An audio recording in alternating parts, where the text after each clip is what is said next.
All right, this is the January 16th, 2023 Bristol Selectboard meeting. I am Ian Albinson and I am the chair. I'd like to do a call to order and review agenda for addition, removal, or adjustment of any items. I don't think we have any additional things tonight. Unless, Val, you have something. We might want to rearrange the order and have fire department go first ahead of police, in part because Brett is here and I'm not sure what time or if Bruce is there in the. Bruce is here. He's in person. Yeah.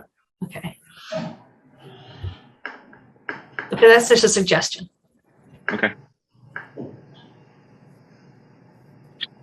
If Bruce. Well, Bruce is in person. Is Bruce, are you staying for the entire meeting or just up until after your budget? Let the fire department go first. Theirs is going to be easier. He said let Brett go first. It's going to be easier. Ooh, okay, controversial. Okay. Setting us up. All right, let me switch that then. So, Brett, so you know, fire department will be item number 2 instead of number 3. Just move that. Bubble it up. That way Brett can get done and go. Okay. All right. Item 2, overview of Zoom meeting operation and procedures. Folks know this by now. Please mute your microphones if you're on Zoom at home or wherever, and be recognized by myself, the chair, if you wish to speak. Item 2, public forum.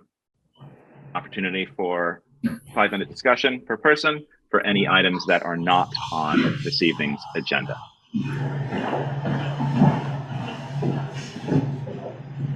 Jim. Just want to welcome Joe and Val back on scene. Hope you both are doing well, and God bless you. Hang in there. Thank you, Jim. Thanks, Jimmy.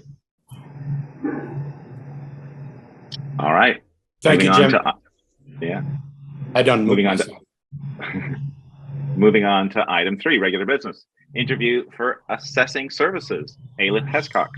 And I believe he is in person at the table. He sure is. Yes, he is. He's not making any noise because he doesn't want I know, he's going to keep quiet. And the select board has received a copy of his proposal and his resume. Yep. All right.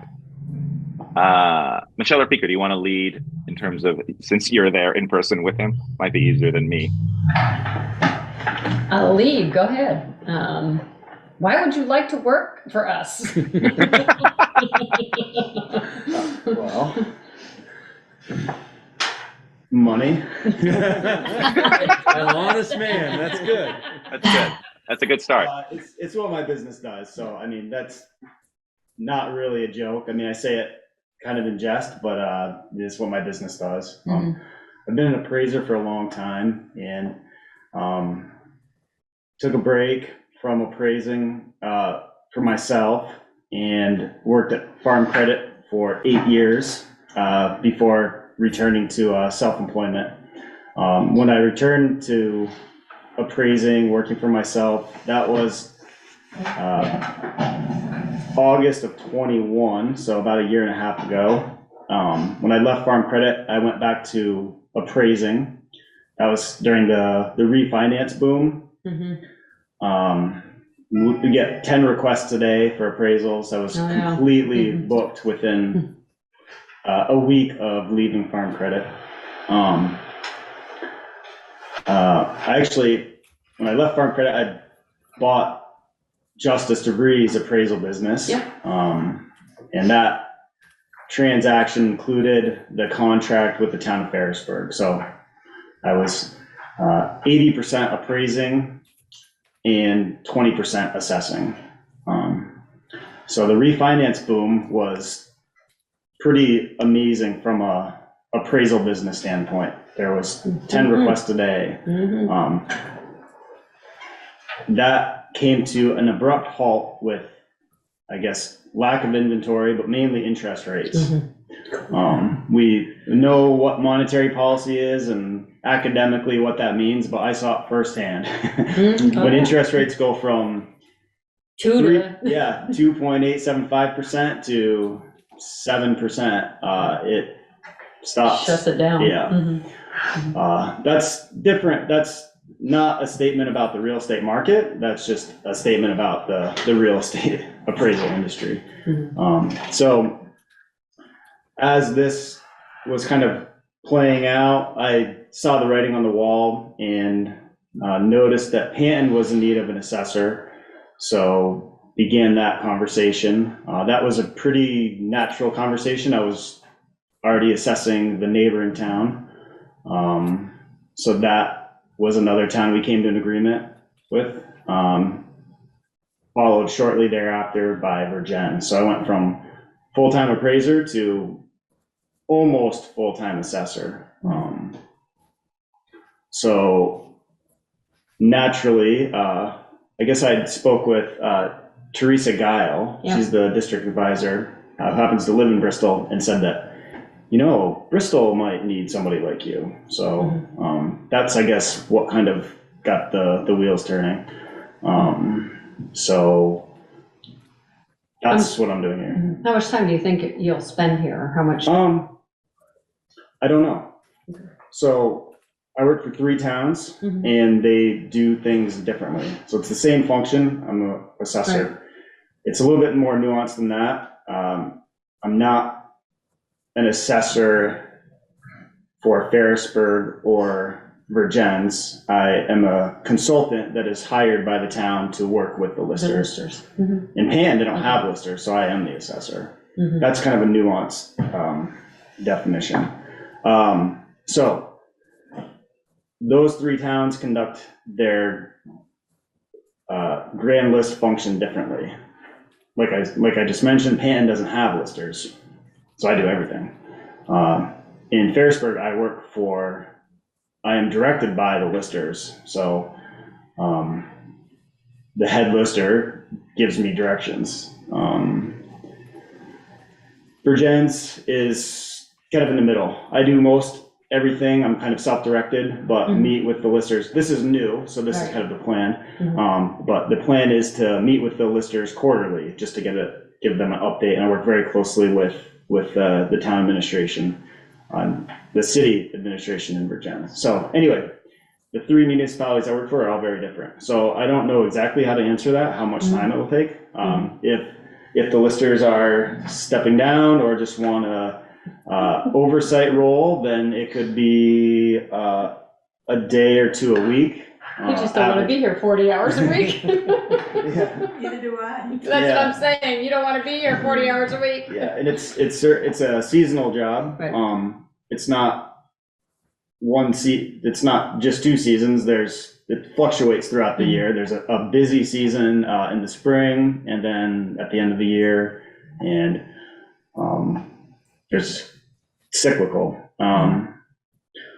So I guess I don't know how to answer that. It could be a few hours a week, averaged out over the year. It could be a day, probably not 2 days. I don't know how active the town is. I don't know how many change of appraisal notices went out last year, but Ferrisburg's a pretty busy town. So I don't know, but could be as busy, or I can be as active and as present as you guys really want. Okay. Val, you have a question? Yes, a comment rather. This past year, the town budgeted $21,000 for professional services. And at the proposed rate of $65 an hour, that amounts to 323 hours per year, or factored over 50 weeks, that would be 6 hours per week.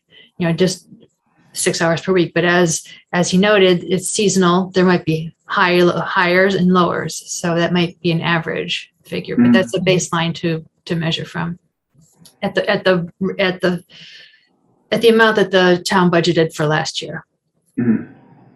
Yeah, and we didn't really have any idea, because we didn't know how to go about coming up with a figure. Yep. We didn't know whether it was an hourly project or whether it was Yeah, that's the right ballpark, if you touch low, but Harrisburg is 37,000, pretty active town. We came in under budget by a significant amount, but I anticipate that going up. The town clerk in Harrisburg does a lot of assessment duties, current use, for example. So anyway, the 21,000 is probably low, but again, I don't know. That would be a discussion to have with maybe Valerie and the listers and the town clerk. But Well, I think part of the reason you're here tonight and not later on is because we're trying to figure out where we Our need to be budgets. budget-wise if this is the route we go. yeah, You know, we never got there last year. We never, Well, we had put out for yeah. assessing services and nobody responded. If I remember And right. as an alternative, 10 hours a week, an average of 10 hours per week would be 32,500. So 6 hours or 10 hours would be averaged in either case. Yeah, and we figured we're gonna have to do a reappraisal sometime within the next, what, 3 to 5 years? Is that what we We're said, there. Val? That would be a separate contract. Yeah, we're at 81%, so. So, we're there. okay, it's gonna be sooner rather than later. So how do you see yourself fitting in on that piece? well, that's certainly a related topic, but distantly related. I mean, that's almost a completely separate topic. And a separate contract. Yeah, Well, correct, yes, I know, we Yeah. usually hire somebody to do the actual Yeah. reappraisals. yeah. In Panton, I'm this assessor and I'm gonna do the reappraisal there, small town, but in Virgins, I'm acting as an assessor, and they've hired Nemrick to do their reappraisal, so. But I certainly, I'm a small company, I am expanding and hiring, so I would hopefully have the capacity to do it. And if we came to an agreement for doing annual grand list maintenance and being an assessor here, that would be a good way to get to know the inner workings of the town. And so there is a little bit of advantage to hiring somebody, an assessor, to do the reappraisal, but they are pretty separate, and you definitely want to do your due diligence as a town, and you might hope that your assessor could do it and kind of favor that company a little bit, or that individual a little bit, but you still would want to put it out to bid, I would think. I believe that's what Pan did. I don't know how many responses they got, but does that answer the question? Yeah. How active are the listers? So when Valerie and I had spoke, or I guess maybe it was a conference call with a couple of people. Me, You were on there too? Yeah. yeah, Mark was on there. Yeah, so how active are you guys planning to be? We could be more active, except that it's supposed to be a part-time job. I'm supposed to be retired. We're pretty active. We're trying to whittle down the list that we have. Currently, we have 60-some inspections that we know of at this point. For reassessment, stuff that you have to reassess? Yeah, they put I mean, somebody putting in a shed or adding a deck is not a big deal, but firehouse apartments is a big deal. I don't feel qualified to do that big a project, or if there's a big commercial thing going on, I'm not that qualified to do it. And we did get a bunch of new houses last year. as Oh, well. God, and they're still coming. They're still coming, yeah. They're still They're still building. So I think a lot of it would be in the new construction area. It would be nice to know what we're missing as far as when we go out and look at a property. Yeah. Because I'm new to it. Doug, who is the third lister, he's pretty good with the construction end of it, because he's done that kind of stuff. But, I sat in an office my whole life, so Good with the numbers. I'm good at numbers, and I'm good on the computer. So certainly I could input stuff. We've got a short form that we use now so that we can send it out to homeowners and hopefully they would fill it out. But usually we get, oh, I'm too busy. So, You'll be really busy when you get an assessment you really don't like. Well, and if people, I mean, we sent one and I wrote a note on there and said, we need to hear from you or we're going to make assumptions that your project is 100% complete. Mhm. Because you can only try to get a hold of somebody, 100 times, not 200. Mhm. So that's part of it. It's hard to get a hold of people. We like to call and let them know we're coming so that the police don't get any notices that we're looking around properties. So we're, there are a lot of new homes out being built now. We try to get out there. I send out the form for them to complete if we can't get a hold of them. I can usually from a permit at least get the dimensions of the house and get square footage, but how many bathrooms do they have? How many, bedrooms? How many, well, usually it's just kitchens, but if they don't respond, and we've had that where, all right, so this builder built these other homes and they all had X number of bathrooms. I'm just gonna assume that that's what this guy's got. Is that true? Maybe, maybe not. Maybe not. I found, it was done way before my time, I think it's been on the books forever, that there was a house that had 80 plumbing fixtures, and I said, I know that house does not have 80 plumbing fixtures, I think it was a typo. They never agreed that, and I changed it to 8, figuring somebody made a mistake and they put an extra 0 on. So if I catch things, I don't think there's any house in Bristol that has 80 plumbing fixtures. But, mistakes happen.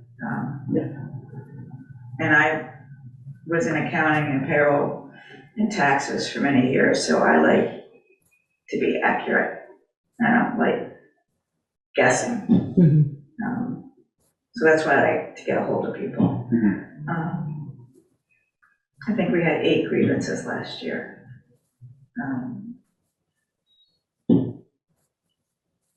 And I would say 100 and some notices went out. Somebody added a shed, somebody made their deck bigger, their building burned down. But Well, the ones that go down, they don't usually argue anyway. No, and I know I drive by this house regularly and their garage is kind of like, but they haven't called to say It's not usable. it's not usable. And I believe it's the homeowner's responsibility to let us know. If they take something away, yes. Well, they're supposed to let you know if they add on as well, Right, but not everybody does that because, and that's what we find when we reassess. We find that right, so, Yeah, there's a that's deck the there benefit now. of having to do another one. And we have, I don't go out and snoop, but if I see something, then I'll ask the question.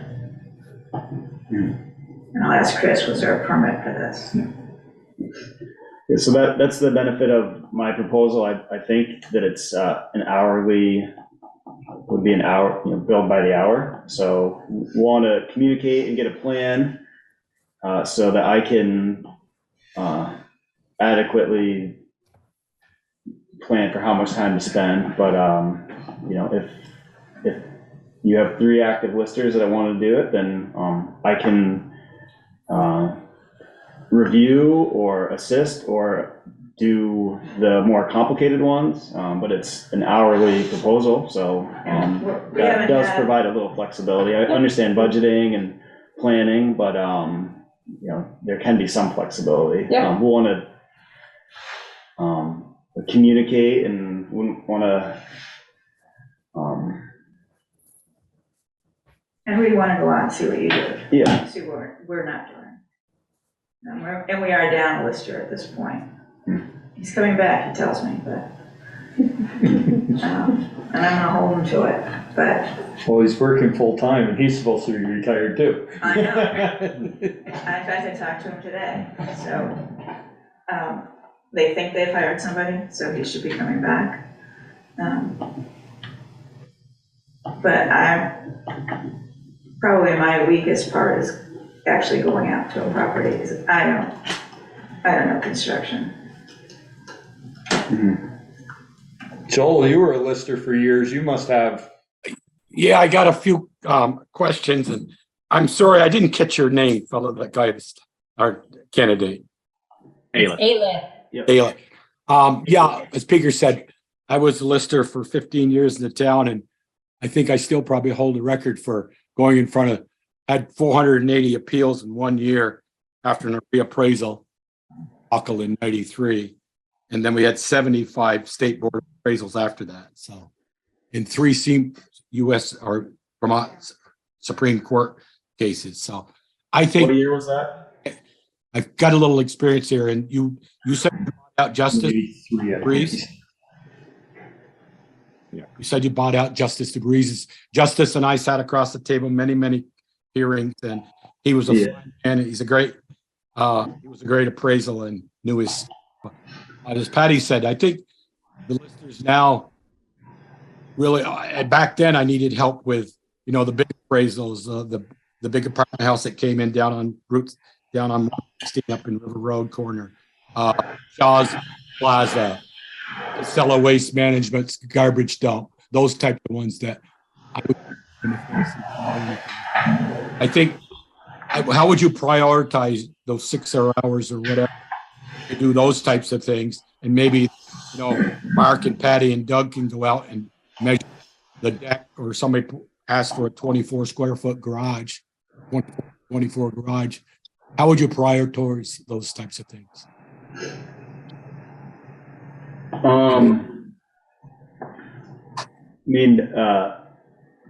Like the big commercial industrial buildings. Yeah. That's where I think we're going to need help.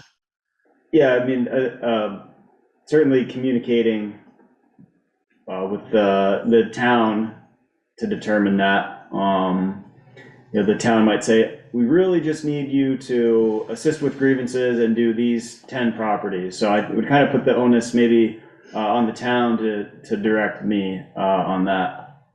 Like I said, I can do all of them. I can go look at sheds. Or I could just focus on 10 of the most complex properties. So I would really take direction from the town, but I could be an active participant in that conversation. So the listers and I and Valerie, town clerk, could all communicate and get a plan. There's looking at properties. There's also homestead downloads and current use. There's a bunch of other topics too, and I think we'd want to maybe you could even do this before as we're discussing a potential contract. We could have a meeting to kind of get an idea, hone in on what exactly the town's after.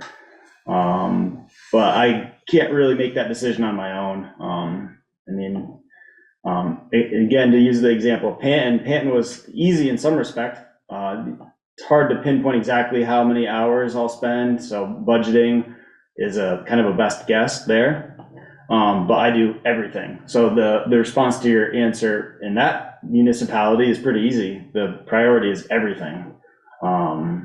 So here is really going to be a conversation between myself and the town. I am fairly qualified at this point to do the ins and outs of maintaining a grand list, homestead downloads, current use, grievances, responding to public inquiry.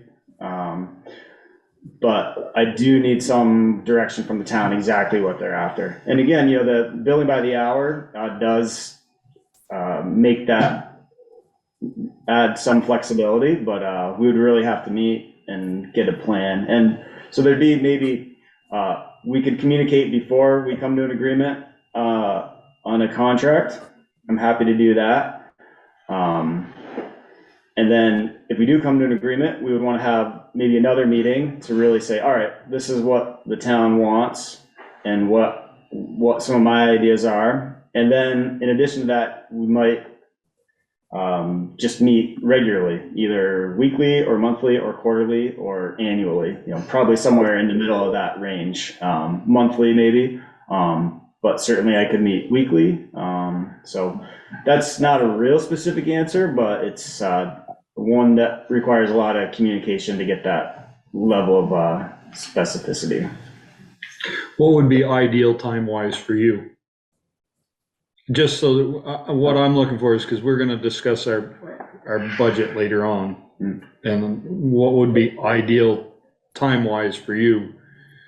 Yep. So that we can put a number to it and then come back and talk to you. Before you answer, how many properties do we actually have in the town, do you know? About 1,600. Thank you. About 16, Okay, 17. I don't know if that number helps give you a better idea. I think it's closer to 1,800. No, is it, Sharon? Yep. Yeah, I think it's a little closer to And 1,800. growing. Yeah, there have Yes. been a lot of subdivisions. Yeah. What's ideal? I mean, you must have an idea how much Yep. time you'd like to spend here to make your schedule work. Yeah. Well, I work currently for 3 municipalities. This would be number 4. So if I devoted a day a week to each municipality, that's a real rough number.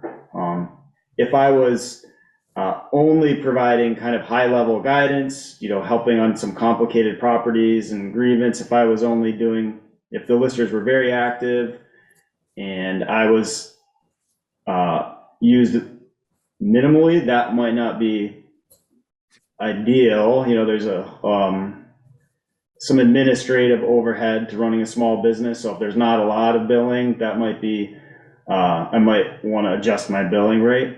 So there is kind of a base amount to make it really worth my while, but it doesn't have to be that much. I mean, there really is some flexibility.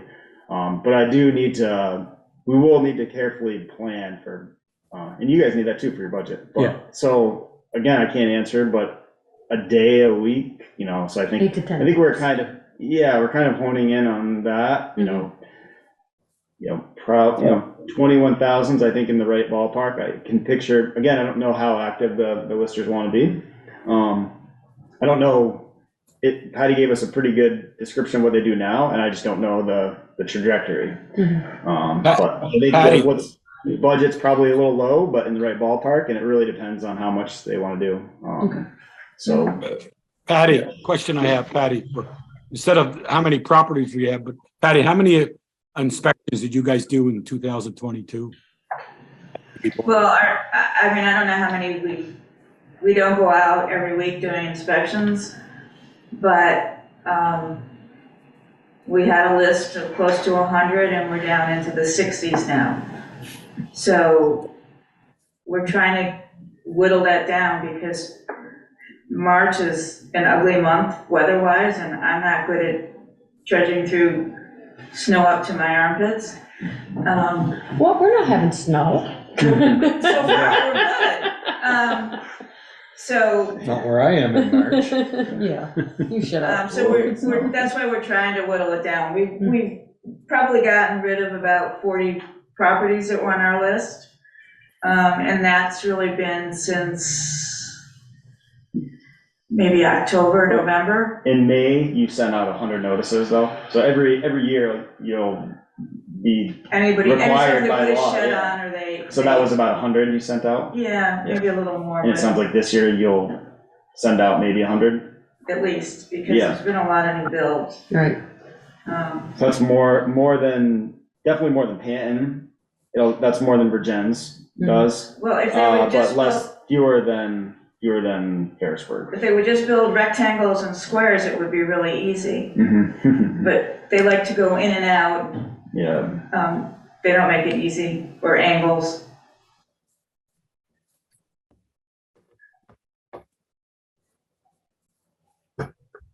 And some of them haven't even started their projects, so we have to get an idea of, all right, it's been 2 years, you've done nothing, are you gonna do something or not? I am gonna do something, I just haven't got to. Well, then they need a new I permit. was gonna say, don't Not the yet, permits I will expire start after 2 before years? my permit expires. Not everybody does that, so. Like what on the I- very last day? Probably. So what I've been doing is taking those people that haven't done anything in 2 years and I have a spreadsheet. So they got the active, and I got expired permits. I've got ones we just need pictures or a sketch, and then I've got the ones that were done. So, You're very well organized. well, I'm trying. My paperwork is maybe not so organized, but my spreadsheet's pretty good. So I like to put the permit number and the date that it was issued, and, you know, how many years is this gonna go on? I know construction costs have gone way up, and that's slowed the process down for people that said, oh, I was gonna put in an addition or a new deck, and they just can't afford to do it anymore. So I have the list, and I figure with the expired permits, I can go snooping around to see if they've done anything, if you can see it from the road. That's also a problem. I don't creep into people's yards at the dead of night looking for it. You can make it. Probably safer that way. Okay. All right.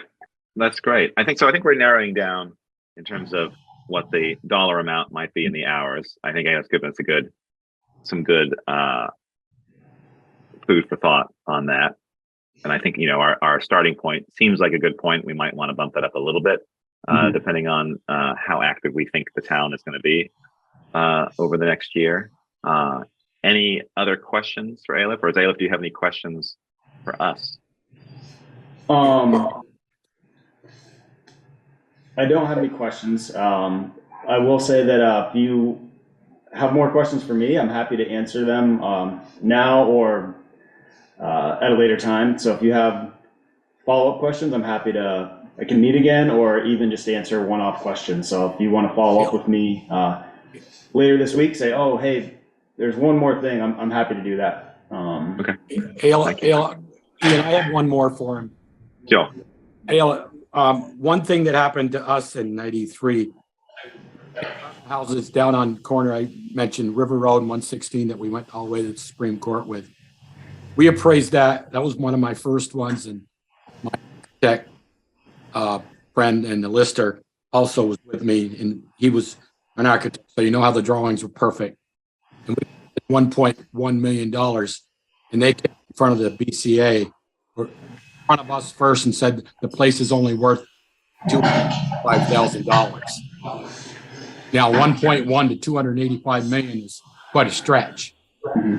Well, it went all the way to the BCA, down to 700,000, and it went down to the Vermont Supreme Court. It went to 425,000, and they got on something called, can't remember the name. It's been 25, 30 years now, 30 years. They got us because the investors, like Noyes, God rest his soul now, had $75,000 invested in that project. The administrator had $100,000 invested in that project, and they weren't getting paid for 20 years to get the 75 back. So that decreased the value of that property. They said they are on the Supreme Court down to they said if they had to sell it that day we appraised it, they would get 485,000 or 285,000.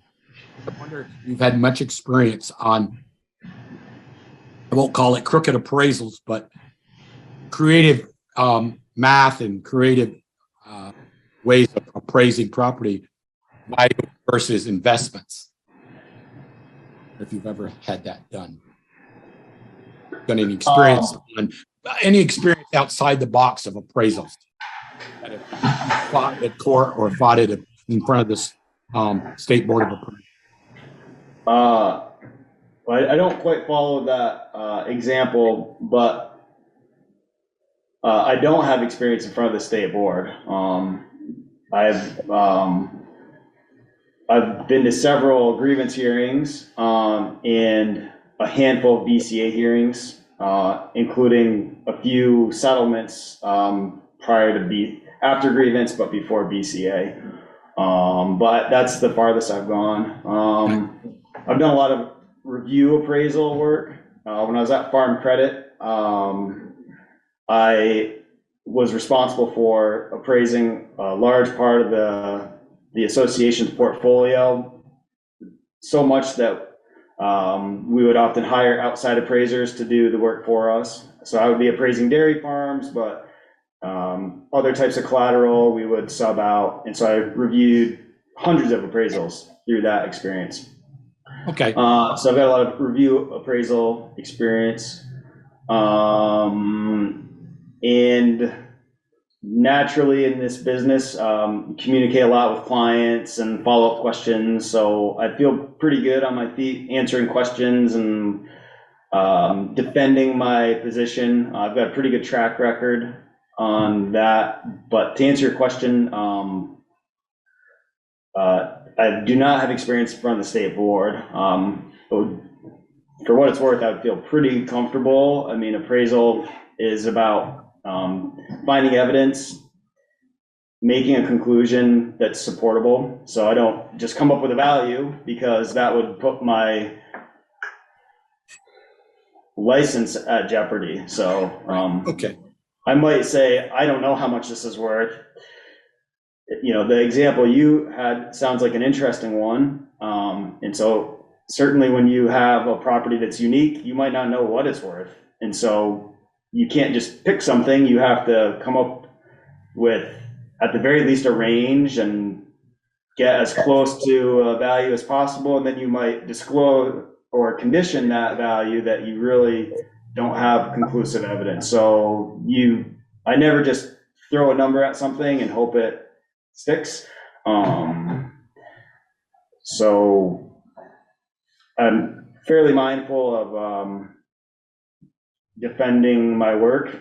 And that's kind of wanting to do the right thing, but it's also just being mindful that anytime you do a bad job, you can lose your license. And as an appraiser, that's your livelihood. So I'm kind of play defense like that. Okay. But I can answer your question more specifically about the investment property if you give me more details. Okay. I just was just asking, because I know that case threw us all for a loop, because the developer said, the owners of that complex, it cost us $1.2 million to build, so you weren't far off. But right now, if we went to sell it today, because all the plumbers and everybody had an investment in it, they didn't get their so-called their profit until 20 years at a certain rate. Yeah. And so it was only worth 400 and some odd thousand. Yeah. But the state board ended up coming with, Supreme Court ended up coming with. So anyway, thank you. Yep. Okay. All right. Thanks, Joel. All right. Any other questions, or should we move on? I think we have everything we need. I think we'll probably obviously move and be discussing this later in our budget sessions for this particular area. Yeah, we would hope for a long-term relationship. So with that said, I'm happy to keep the conversation going. So if you have questions, just let me know. I'm happy to come back. Yep. Thank you. Thank you for coming in.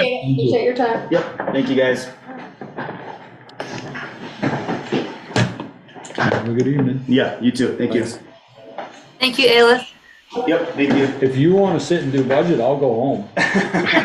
Nope. I'm gonna go home and get some dinner. Nice try, though. Hey, bye-bye. Thank See you. ya. Okay. Thank you very much. All right. Let's move on. So item 2, we've moved the fire department budget. So it's a budget workshop for the Bristol Fire Department. We have Chief Brett LaRose attending via Zoom to discuss. And I will share our budget to everyone watching and to those at the town offices. Let's take a look here. There we go. All right. There we go. Oh my God.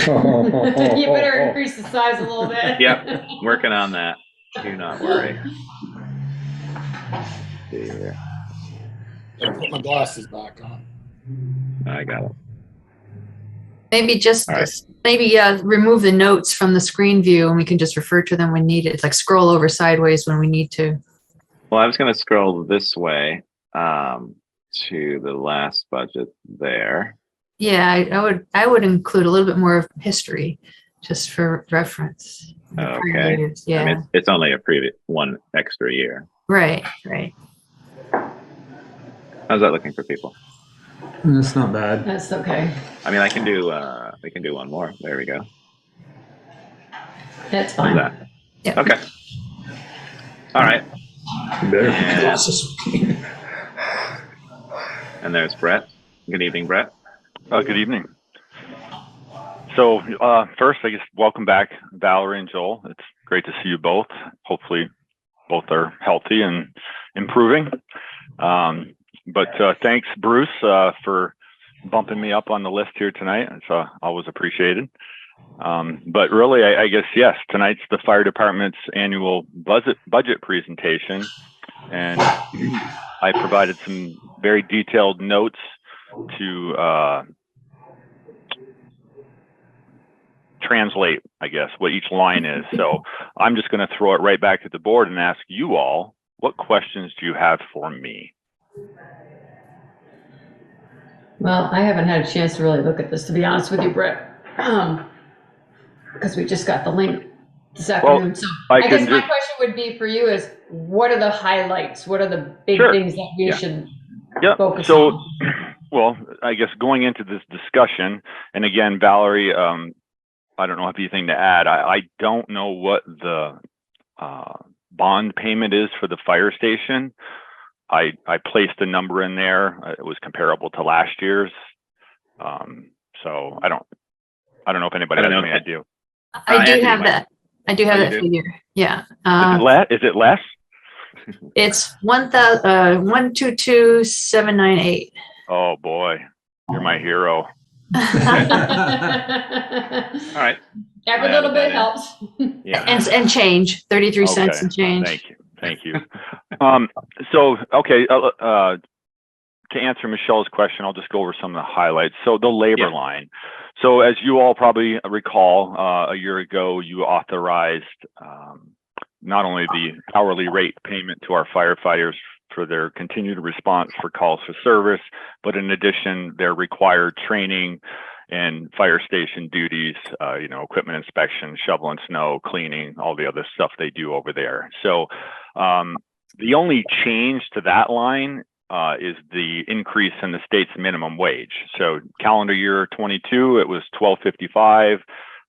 Calendar year 23, it has gone up to $13.18. So that's the reason for that increase. The stipends that are also paid to your fire department's officers, those did not change. So again, the only change in the labor line was the state's minimum wage increase.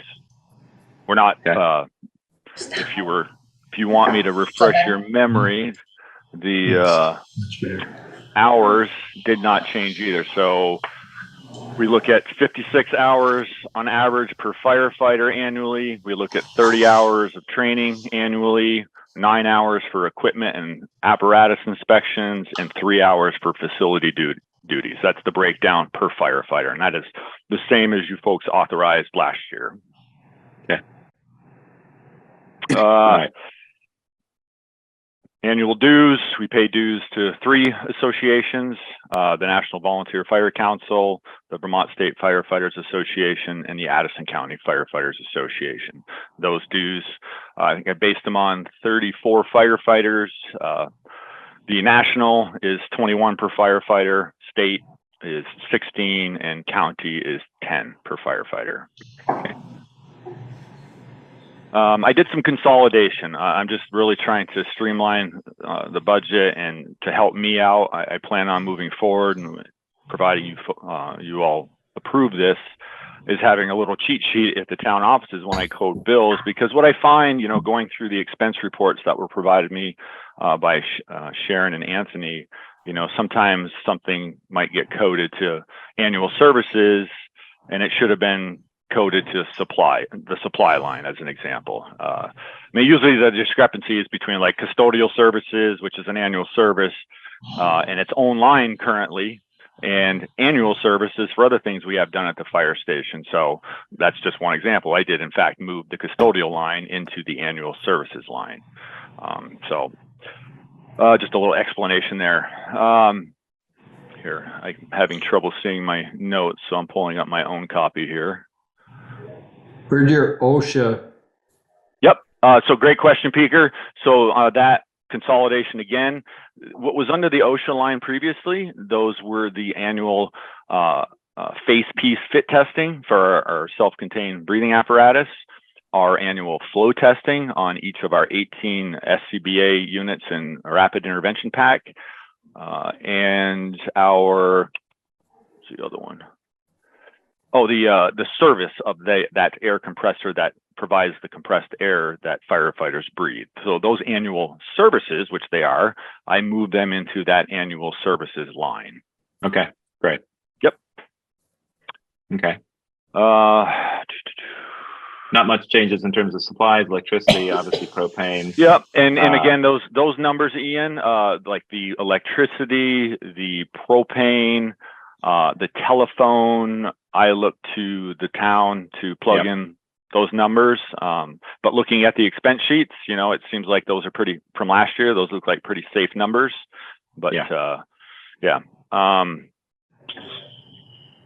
see here. Dispatching, standard, 3% increase across the board. If you recall, several years ago, Shelburne Dispatch, Shelburne Communication Center, they transitioned from charging us on a per call basis to a flat rate, which for budgeting purposes just makes life so much easier. So, and included in that line is our annual $250 fee we pay to utilize a repeater on Chipman Hill in Middlebury as a backup site for when power goes down here in Bristol at our primary site. Our active 911 subscriptions, the next line down, just annual cost of those subscriptions went up per device from $13 to $15 per device. Building maintenance. So in the past, this line, as working with the past treasurer, it was like, if something breaks over there, that's where you put that. There wasn't a lot of money there initially, but building maintenance for me, managing that facility, all encompassing everything that is attached to that building and has to do with its physical maintenance operation. So everything that's identified in that note line I have there, from the generator service, the sprinkler system testing, fire alarm testing, the low or the water and low temperature alarms monitoring, the ANSEL suppression system in the kitchen, elevator maintenance, air vac units, the mechanicals, the HVAC systems, the pumping of the holding tanks, our oil water separator tanks out back, our stormwater system inspection. I was advised by our call him our department engineer, says we're going to need to pump our septic systems this year. It would be advisable, and he recommended $500 for that.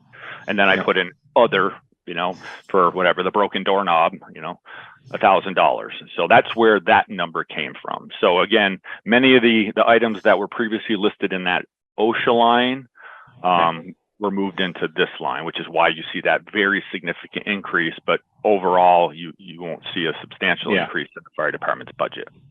Yeah, no, that's good. I think tidying up makes a lot of sense. The next line down, I'm sorry, is there any questions on that? Any of the lines I've spoken so far? For the building maintenance, is that so? Each one of those is a yearly cost. Yes, or sir. Are some of those okay? Nope, those are annual costs to run the facility, keep it operating. Yep. Okay. It's great to see that breakdown. Thank you. One thing, it flexes a little bit, Ian, each year. The air vac unit system maintenance, those are the filtration systems in the apparatus bay, the garage, if you will, that hang from the ceiling, that pull out all those particulates.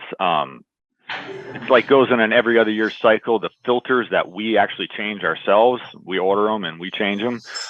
These filter packs, the every other year one, which we're on the year for the big one, there, as you can see, there's quite a price tag associated with those filters. So next year we should see that number decrease. Okay. Yep. Okay. The mowing.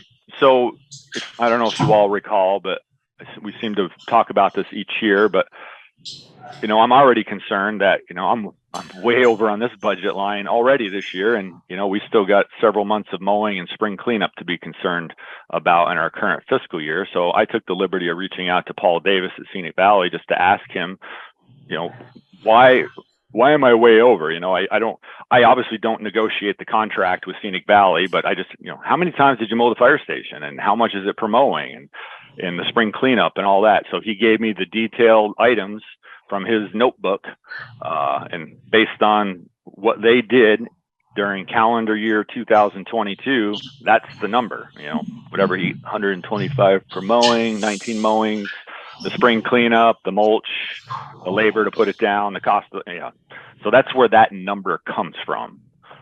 Again, if you guys want to do something different with that, that's your prerogative. But I just can't. That's our prerogative, but that's what we're paying. That's what the cost is. Yeah. Yeah, well, again, I don't know in the big picture, the plan to manage the town's properties. So I certainly don't want to ever make any assumptions, again, I have nothing to do with this negotiation. So, but just based on what Scenic Valley did in the year 2022, that's where that number came from. And instead of each year, being $2,000 over on that line, well, let's have the line at least accurately reflect the work they're currently doing, at least to give you folks something to discuss. Yes, and that's great, and we appreciate you reaching out to him and getting the details, Brett. It makes a lot of sense to have it itemized like that. Okay. We just put it out to bid last year, right? We do that every 3 years. Every couple years we put it out. Yeah. All right, so another consolidated for Yep. custodial. So the custodial, so those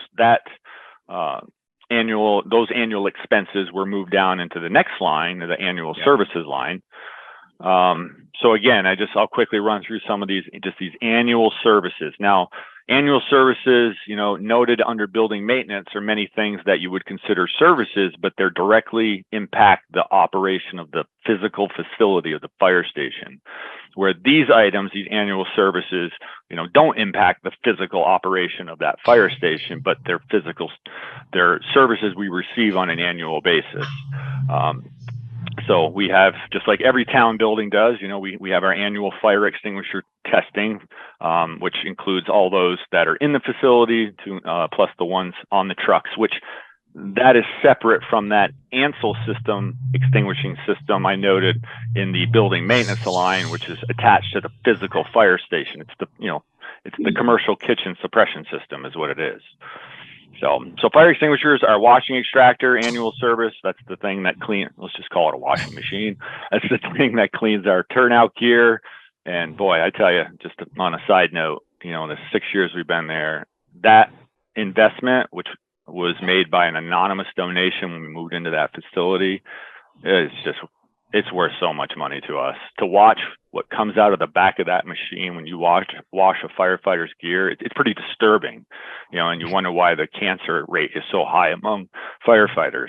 So, but again, we have that serviced annually. We have our small engine service we do, our chainsaws, trash pumps, our snow blower, portable generators, our hydraulic pumps. That's the pumps. We have 2 of them. Those are for our hydraulic vehicle extrication tools. We do 1 a year. So it's $650 per unit. So we do 1 each year. So we're not doing both every year. Our annual fire hose and ladder testing. That's about that price you see there's about what it's been. But what's concerning is my captain who facilitates this, makes all the arrangements, reached out to them to say, hey, can you give us a quote for the next year? And it came back and it was based on the exact same length of hose, 6,000 something feet of hose and our inventory of ladders. And it was about $900 more than it was last year. And I was like, ouch, that hurts. So knowing that when our new pumper arrives, hopefully here in a couple of months, because we are transitioning to national standard threads on our hose, part of the capital equipment purchase we've made and that we're planned for was the purchase of the new hose for that pumper. So because that new hose comes tested to national standards from the factory, we don't have to test it this year. So I was able to remove that and get that cost down. But anyway, hose and ladder testing, which is done in August of each year. So that's what that $2,500 is for. As noted up above, some of those OSHA requirements Peter had talked about. So that's the self-contained breathing apparatus, the 18 units, the flow testing, which on those face piece fit testing. Firefighters are required by OSHA to have a properly fitting face piece. And our air compressor service, you can see the cost on that, $1,305. Our custodial services, that's 18 cleanings a year. So 6 months of the year, let's just call them the nice months. They come once a month, and then 6 months of the year, the wintry months, they come twice per month. And plus they do our floors. They refinish our floors, which is a separate cost there. Where's that? Floors, $2,000. Yep. The window cleaning, $900. The UniFirst mat services, as you folks have at the town offices, we decreased that significantly last year. We cut our mats in half just to get that cost down when I was doing the budget a year ago. So it was about $1,800. So, and then we lease the coffee makers and the water coolers and the bottled water we take out in emergencies with us that we keep on the trucks. So that's about what that comes to on an annual basis for 33 to 35 firefighters. Okay. Any questions on that line? Nope. Okay. I do. I have a couple questions. Yes. Yeah, I have a couple questions too. Yes. Quickly, the one thing I noticed that I would distinguish custodial services from annual services is that custodial services are an ongoing expense throughout the year rather than a lump sum annual fee. So I wonder if that should remain distinguished as a line item. That's just a question. And then my other question regarding the OSHA requirements above, were they consolidated into this annual services line item? Okay. That does make sense. I do have a question about whether custodial, just as a description, fits in there. And if that's, based on best practices, Valerie, if that's what you think as the town administrator, then I'm fine with that. So my brain works one way, yours works another. So you could also put custodial into, well, I guess your building maintenance. Well, I would say that's general maintenance of the building. Yeah, and I guess custodial services, if it was desperate times, if you really needed to, you could just say, stop. Stopping custodial services is not going to affect the operation of the fire station, the physical facility. It'll get dirty. But anyway, Valerie, whatever you think. It's just a question, a wondering question, whether there's a reason to keep it separate. I don't think so. I think putting it into annual services, and as long as it's broken out and we know what those are, I think that would be fine. It tidies up the budget a little bit. Why not? Yeah, why have custodial there and not those other 10 or 15 or 20 things that are listed? I think that would be fine to keep it in. So, Brett, I have a question. So when if you're lumping it into the services line, if you want to say to Anthony, how much did I spend on custodial this year? He should be able to tell you, I assume. Right. Yeah, it's really great, Michelle, because those expense reports they send me, they're itemized. They're broken down by each budget line, and it tells you who the check was written to. So I can, today we're served by Mr. Mike's cleaning service, so I can go right through and see everything Mr. Mike's did. Yeah. So that would be the only reason for me to say break it out. As long as you know what's been paid, I'm fine with it being. Well, that's an important point because the annual services are coded to one thing, but custodial is coded to another. So yes, currently that is exactly the way it is. So it might not be that easy. You just have to do it by vendor and not by subject line. Well, Valerie, if you want to discuss that offline, what's best, we certainly can do that. Yeah. I'll defer to the treasurer's office and the clerk's office. Okay, that works for me. And your OSHA is under annual services. Right. Where is it? Is it in there? Yep. You'll see the self-contained breathing apparatus. It's right in the middle of those notes. That big note. Got it. Okay. One more line. Thank you. Okay. Yeah. Okay. Perfect. Yep. So those are all fresh numbers. I got from vendors. Actually, those everything to do with OSHA there, those numbers all just came in hot off the press this morning, as I'm sure you folks can all appreciate. It doesn't matter what it is across the board, everything has just gone up in price significantly. Okay. Yeah. Joel, did you have a question? Well, most of you guys answered that. I was wondering about the things that are routine, custodial, the mats, and the window cleaning are all part of the building maintenance. So should they go in the building maintenance or go in that custodial line if it wasn't removed? That was the only question I had. Yeah, and again, that goes back to the argument I had with myself in my head. Like, okay, if we had to cut something, if you don't wash the windows or refinish the floors, it's not really going to affect the physical facility of the fire station. That's how I was thinking about it. So, well, I guess then a follow-up question to that is the code there is, I'll leave the last four numbers, is 39.07. Can Anthony do that? So if it's custodial, it'd be 3907 and maybe 0.1. Yeah. Could the annual floor finish? So if he asked you, that you asked him this time next year, what I spent window cleaning and what I spent for mats, your whole budget of 39.07 was $20,000. Here's the list. You break it out. You don't have to do that though. Michelle asked that. No, the town's, whatever the software is they use, doesn't matter what line it's in, it shows under that line who the checks were cut to. Oh, okay. Yeah, Joe, I can pull an entire detailed transaction report for expenditures, revenues, etc. Which is why it's so good when the department heads let me know, hey, this line looks really out of whack. Can you do some research, investigation into it and see what's going on? So I can just pull them line by line and actually get pretty much everything that was charged to an account and just go from there. Right. Okay. All right. Thanks. Yeah. Again, Anthony gave me those expenditures for the last 3 years, and just for budget planning purposes, just to have that picture. Not just what the budget was and the actuals for the last 3 years, but the detailed information for each line. That was really helpful to see it, because we have unplanned expenses that pop up here and there, but how much of my expenses in the previous years were unplanned expenses. So.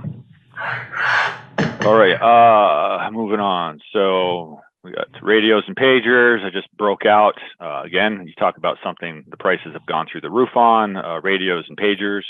So I just broke it out with the increases there for our annual fire prevention education.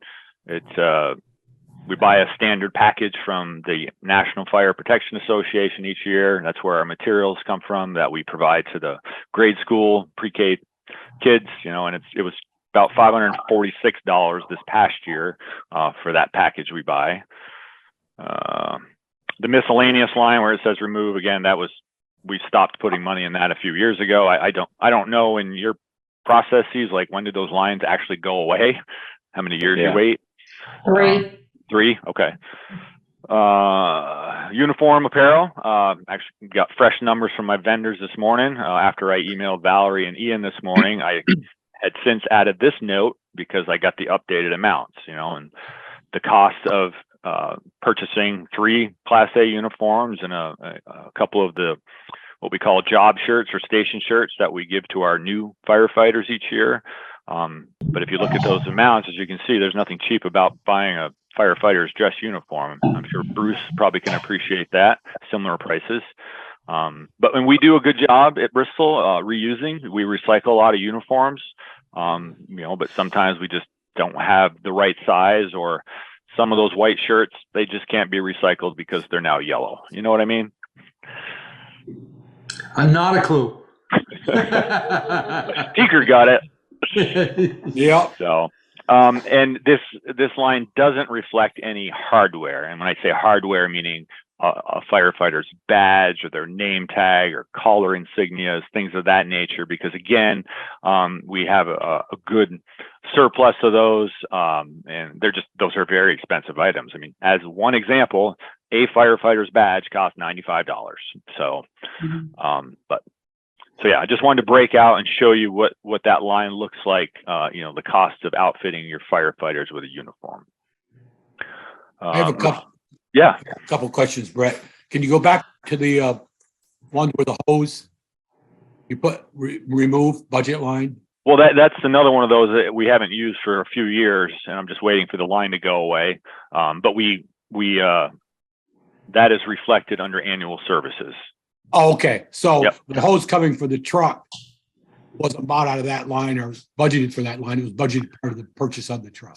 No, we can, if we have a hose failure and we need to buy a length or maybe two, certainly we can usually take care of an item like that out of the supply line. Otherwise, looking down the road, part of a capital equipment planning, if we're anticipating a large expense, as an example, if we were to change out all our 5-inch, large diameter hose, which as you can imagine would be a great expense, that would be some capital equipment planning we would do. Okay. Then my last question is, you've told us over the years, and it looks like it's increased a little bit every year, the communication tower lease at the cable TV tower is a automatic 3% increase over 5%, but I don't see that in reflection here. No, I thought I put it in. Communication tower lease, it says 0% increase. So way at the bottom almost. Oh yeah. It is level funded. That's interesting. Huh.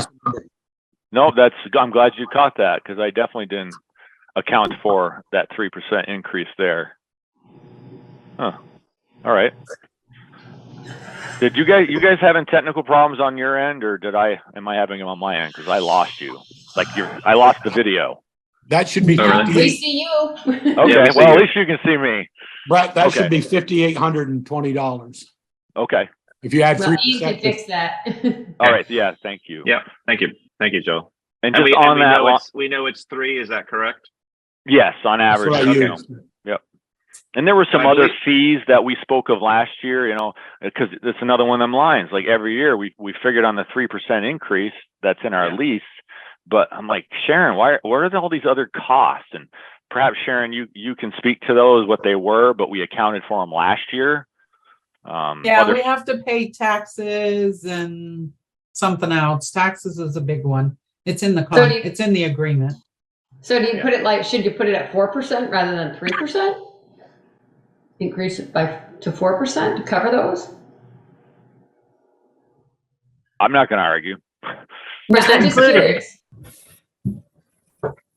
I hope, we get through the budget season, because I know you guys got a lot going on right now, and especially with just Valerie getting back on her feet and Joel returning. But I'm going to have a much larger conversation with you all about this tower lease and some ideas, some work I mentioned to you several weeks ago about some work we were doing with the Bristol Rescue Squad, some research, but we're getting some solid numbers in and some ideas. But in order for us to proceed in any capacity, we need some direction and certainly support from the select board. So after your budget season, I'll visit with you all on that topic. Yeah, because isn't our contract coming up soon? Yeah, or- it's a 5-year lease. We're in the second 5-year lease, and I think we're about 18 months out, 18 probably to 20 months out from the termination, or excuse me, the end of that lease. And there is some language in the lease that does speak to the advance notice is required before terminating a lease. But I don't know, maybe the town's lawyer can, if we get to a point, I can't say today that we're going to have an alternative solution a year from now. So you certainly don't want to back out of a lease or say, I don't want to renew it. But, I also, and as you folks probably don't either, this is a significant amount of money, and it goes up significantly every year. The rescue squad pays twice this amount. As we experienced during the recent weather event, we don't have a backup power source up there. It's just it's frustrating and it's challenging, and it presents some safety concerns. I say we, the three chiefs, we depend on a text message from Green Mountain Power that says the power may be out at whatever the address is, 500 and something Moncton Road. And once we get that text message, that's when we get on the horn with our dispatcher and say, hey, let's do a radio check. And we do. And There's nothing there. And that's when we realized, yep, the power is in fact out. And that's when we switch over to that Chipman Hill site, which is not a reliable site for us just based on geography. So lots of challenges there. But we're working on something that hopefully will benefit the entire town for many years to come. So my follow-up question, not to that, Brett, was back to that hose, the ones that say remove the budget line. So Yeah. were they removed or put somewhere else, like in the annual services? Yeah, they put somewhere else. So should that say remove budget line or move to? Oh yeah, I see what you're saying. Yeah, you know what? That's a good point because I didn't take the time, as you see up above. Some of them say remove budget line, and then I put a note next to it. Apparently, I was tired and just didn't put a note next to those. Well, so I will go back in and do that. Okay, just if the public was reading this, they Yes. Yep. No, I don't good think point. it's I decreased. didn't even catch that one. Now, was it moved or consolidated?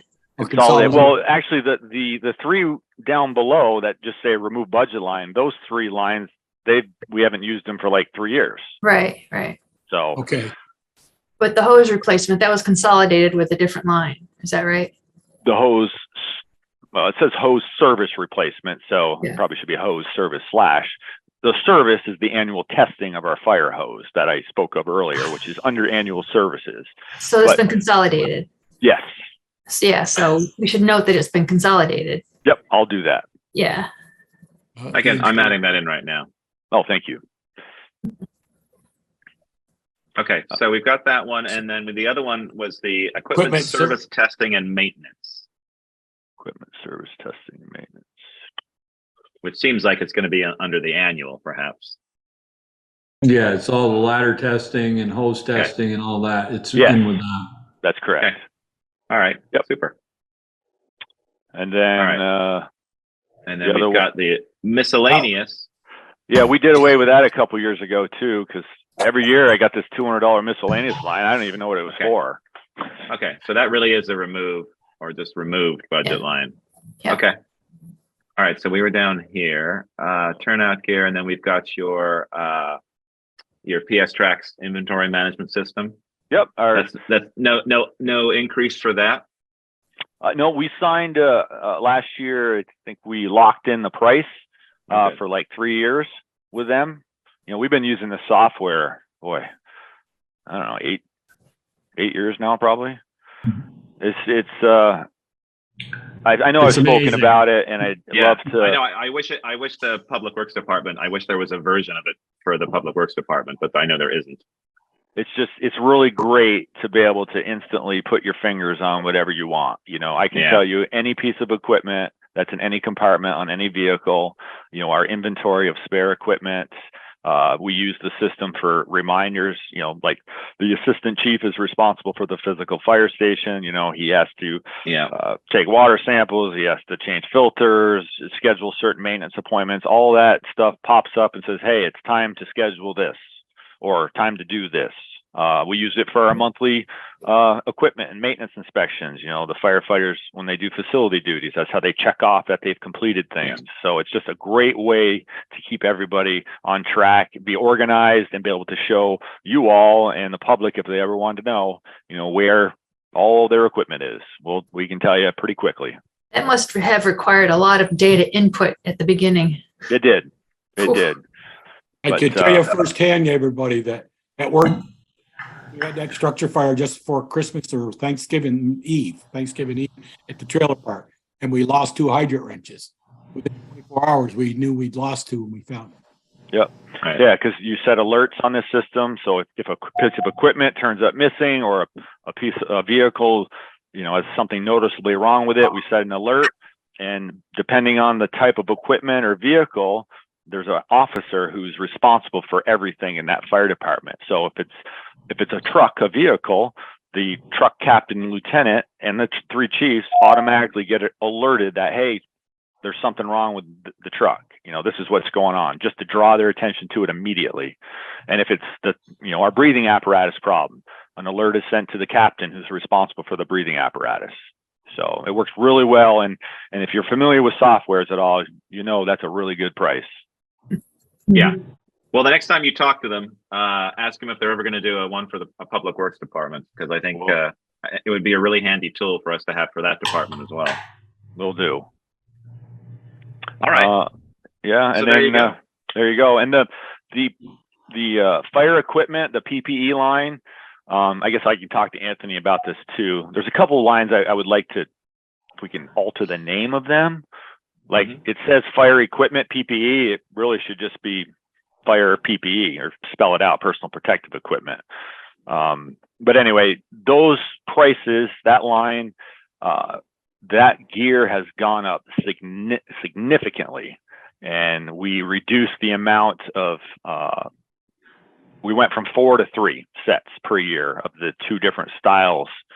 We have our full firefighting structural turnout gear that we issue to firefighters who wear breathing apparatus, and then we have the gear. It's called VersaPro gear. That's more of a lightweight gear that we'll issue to our pumping apparatus driver operators, and we also do issue it to those who are qualified in vehicle extrication. We use it for forest fires. It's just what it is. It's really versatile, lightweight, something you can wear in the summer months, when you don't need to wear that heavy personal protective equipment. So, but those prices reflect 3 sets of that gear. Yeah. Question. Yes. Are there grants available to cover some of those things, or were there? Yeah, we already exercised the passive grant. That you're only allowed to purchase, like if you buy PPE through that grant, it's a one-time thing, and then you can't go back.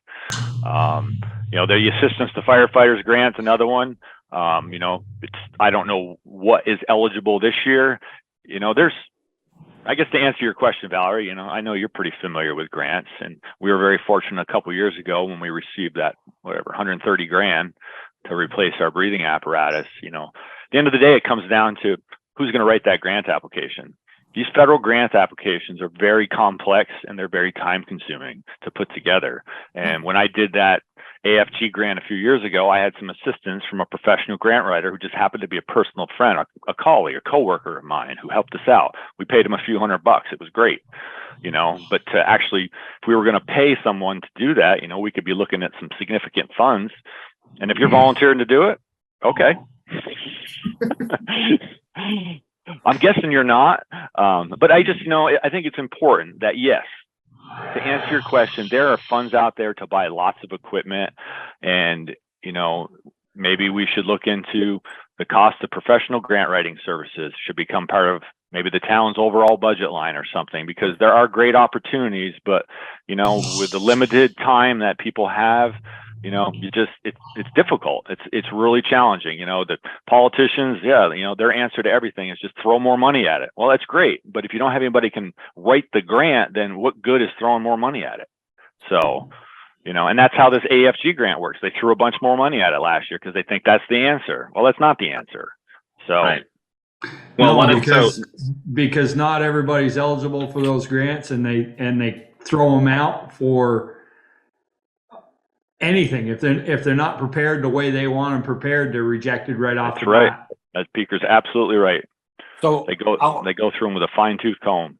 Yeah. So I'll ask the question then for the group, Brett, is back there where it said miscellaneous that we hadn't used in a few years, should we put down a few $100 or so for fire department grant? Like Brett said, he paid somebody, a friend of his, coworker, couple $100 when, for $130,000 worth of air packs, that was pretty good investment. $100. Right. And we actually paid him twice, because the first year we weren't successful. I think it was $500, I think was the amount each time. But, in the end, it 500 to spend 500 to get 130. I think that's pretty good turnaround. I do too. Exactly. So related to this, one of the shortlisted items for ARPA funds is a grant writing position. That was suggested by one of the committee members on the ARPA committee. And it has made it through to like the final round, the final list of 20.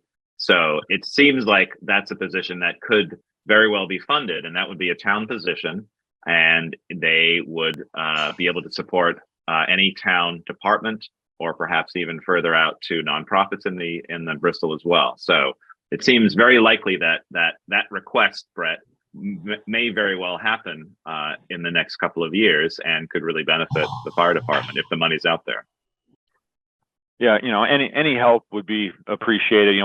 As I did with this last grant writer, we have all the information they need. Obviously, the town has some of the financial stuff that's needed for these grants, but all the facts, all the statistics, we can give that to them, in very short order. It's just that grant narrative you must put together. Yeah. The key words. You really got to be a grant writer. Yeah. Yep. Okay. Any further questions from board members? Yeah, on Middlebury Brett's Fire is budget? fairly successful because they use Middlebury College students Yeah. to do their, which is good for them.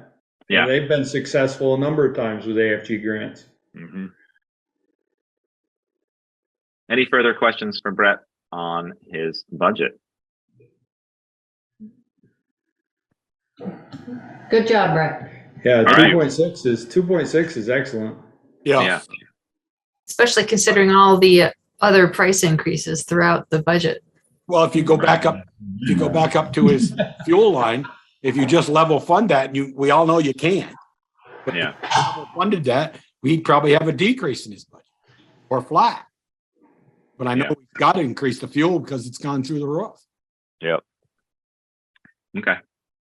Well, thank you very much. Well, thank you for your time. Well, so in terms of, if you want to update this, we can talk offline. This is sort of, you were working on a draft sheet that was fire only. What we've done is we've consolidated this into the master budget. Only the treasurer and town administrator and town clerk are currently editing this, so you Okay. won't be able to have access to this. So what I did for you folks yesterday and this morning, doesn't match what we're looking at right now. Those aren't tied together. It's very close. This is sort of the live version. I took yours this afternoon, and this is what and plugged it in exactly what you put in. We're just trying sort of new ways to be able to consolidate, so we're able to see everything at the same time, and just see how the budget's progressing, as opposed to looking at stuff individually. But the one thing we're working through is to sort of figure out, so if we want to put it back to department head, how do they edit this? Because this sheet contains personnel stuff, which obviously only certain departments are privy to. So we're sort of figuring that out. But Anthony or myself or Val will be in touch, and we'll figure out if you need to get back to this and continue editing. Okay. Well, I just like to comment that it is extremely helpful to be working off these live documents. Yeah. So if anytime you want, you can just go in and see what I'm doing. Right. It's just really helpful. It's better than emailing things back and forth. Yes. Okay. Well, thank you, Brett. Any questions for us? No. Certainly, if things come up down the road, just let me know, and I'll connect with Anthony about some of the items we discussed this evening. Okay. Fantastic. Thank you, Brett. Thank you. Thanks, Brett. Yep. Have a good evening. You too. Thanks, Brett. Thank you. All righty. I got to stay and listen to Bruce. All right. Moving on to item 3, budget workshop, Bristol Police Department with Chief Bruce Mason. Let me get over to that and zoom it up a little bit for folks at home, and then I'll share. Let's see. What was I have before? We have more of an increase than the fire department. Just a And little. that is my fault. I will take the blame for that. Okay. Why? Here. That's the police, You negotiated the contract. negotiations with the That's contract. right. Salaries is a huge Yeah. jump. Yeah. All right. Let's take a look at this. Okay. Folks see okay? Need a little bit bigger? No, I think that's okay for me. All righty. So here's what we're looking at. And because the town agreed to a large increase for salaries, I'm asking more from the town for the services. All right. So what do we got here? So just to point out that the personnel line it's still a work in progress, because some of the factors like the differentials and some of the particulars about particular insurance coverages, we still need some clarity on those things. In expenditures, Val? In expenditures, yes, I'm sorry. Okay. That's okay. All right. So let's see. So detail revenues, looks like it's the same. Town traffic patrol contract. Up $4,000. Yep. Is that the one you're asking more or the non-district? No, All of them. Okay. Yeah, Anything the town is paying for, we're asking for more. significant Okay. increases. All right, here's MAUSD. Is that, Is that their is new that, number? Is that their We're number? still working on it. Okay. is that, I mean, obviously you've taken the time to, and you feel that that covers your cost over there, because I know you spent a you lot of were time pretty there. frustrated with the amount of time you were spending there last year. Mhm. It hasn't You're- gotten much better, I don't think. So we're, I mean- where it says GHSP, Yep. that's actually undesignated funds that I want to use. Mhm. I didn't have an area to put it, so that's why I put Okay. that amount in there. Are you, Not Bruce, quite are you comfortable with, And unassigned Unassigned. yeah, funds. that's okay. It's a new thing from our new auditors. Right. So for the MAUSD, you're comfortable with 30? Given the amount of time that you've spent in the last year, what are your thoughts in terms of the upcoming year? Yes, we're still working on things with them, but Okay. I'm comfortable with that. Okay. All right, and you're adding this in from your Unassigned. assigned. Okay. So your fines. How's that changing? They're increasing in terms of the individual amounts. Well, is No, actual, I is think it, it's, it looks like we've been, I don't know how those are both the same amount for 2 years in a row, but, the budgeted? yeah. Yeah. Yeah, but look at the actuals. The actuals are Yeah. both the same. So I don't know if somebody just made an error there. Well, the actual for this Oh, year yeah. doesn't look very good. Maybe they haven't all been entered yet. Some of I the hope not. fines, but yeah, it is definitely a little bit lower at this time. Okay. Can we go back to GHSP? Could you remind me what that is? Unassigned funds. Right. The 15,000 is for unassigned funds. What is Okay. GHSP? That was Governor Highway Safety. Oh, yeah. When they were putting the grant amounts in there, but that varies from year to year. So what we get reimbursed whatever time we spend there, and I mean, we don't know how many hours we're going to work.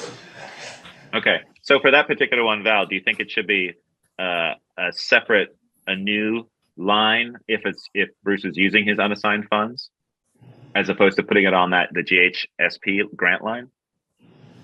Well, Probably should. if the highway safety program is a pretty regular thing, then that should have its own line.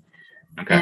And Yeah, don't put don't mix the grants. So I would suggest, if we're gonna have options for unassigned funds, to just create a separate line. We don't need to necessarily give it a code, because we're going to transfer the unassigned money into the actual account that it's going to go to, just like Valerie mentioned, because the Governor Highway Safety is pretty particular about that makes how to handle sense. things. So yeah, that's good. Thank you. So Bruce, like for he this said, one, he just didn't have a place to put it, and he wanted Yeah. it in there. So no, totally fine. Yep. Bruce, do you have an idea of what the government highway safety funds might be? Can you put a number in there for that? No. Okay. I think what he's saying is Well, he didn't. if you put the number in for revenue, it's good. It's the same amount's going in expenditures. So rather than guess, I've just been leaving it Okay. off. Okay, that's fine. All right. There's your Bruce. Cox grant. Bruce, do you already in your new budget have it in as expenditures? No, for Governor Highway Safety, no, Yeah. we don't. No, Because you it's- don't? We don't Okay. have expenditures for Governor Okay. Highway Safety. Oh, It's okay. in and out. It's in and out. It's the same Right, number. but so- if, I just was wondering if he had it in there, then we got to put something that, what he's got. Yeah. Right. Yeah. No, we haven't been putting it in. Okay. Okay. Here's your Cox grant. Excellent on We that. have an idea, Ian, Oh, look at that. Good Anthony. job. we have an idea of what our unassigned funds have been over the last few years. How much we have? Right We're- now, you we're have getting- 156,000. Okay, For the police thanks. department, yeah. That's different, obviously, that's the police department's unassigned fund versus Yes. the rest of the town. Yes. Okay, you're using about 10. You can't use it in the town funds. Yes. All right, thank you. Dog officer. Okay. I'm trying to encourage you to hire a dog. Yeah, I know. You notice nobody said anything? The last Yes, three Bruce. that dealt with vicious dogs we Yeah. spent a lot of time on those. Mhm. Unfortunately, those are the ones that take some time, Right. and Yeah. they've been out of the police district. So Now, when those are out of the district, does Yeah. that time get charged to the town as one of the town services? That's what I was going to. It does, the first incident does, yes. But because it's one incident and we go back and do follow-up, we're not adding anything additional. We go by incidents. Interesting. I can? I honestly. If it's out of the district, I think you should. I think you should. Okay. Yeah. Why Then you're gonna have am to I up that paying for that? 8,000 a little more. The non-district town Yeah. services, The non-district town services should go up then. Yeah. 10, I would like that. 10. I bet you would. Well, Hang Well, on. I mean, if we don't There you use it, we won't be getting it. That's Exactly, one yeah. only based on when we respond. Right. Yeah. Yeah, I think that's fine. I think if it's an outside of the district and you're having to handle that, I think it should be charged outside of the district. But we do get your hint about the dog officer. But then should There's the a lot dog of time office, spent on that. I guess I'll Yeah. ask then, if we just added 2,000 for repeat dog office or repeat services for dogs in the non-service thing for the town, not a district, should we lower that $7,000 or no? I would like to keep it the same. Okay, he doesn't, not disputing, Well, I there's just, some of the things, Yeah. like, we might follow up on somebody that didn't register or license their dog. yeah, I'm not gonna put in another incident report for that. So there's some follow-up that, it's not gonna be documented. it's not gonna be documented. okay, But like the vicious dog one where we do go more than once, that one, I should be doing a separate incident, and I haven't. Okay. And your services, a little bit up on that. I don't know why that's at 67 now. If you look at every other year, I think That doesn't have to do with school or the, No. like, that's fingerprints. I mean, Anthony can probably give you a breakdown of that, There's right? something, Bruce, we Right, can but- go through so- that one and So look. some of the because- fingerprints that currently are in there, part of the increase with the school would be we would take care of some of their fingerprints. So right. that would lower. So that's why I didn't go too high on that line. Yeah.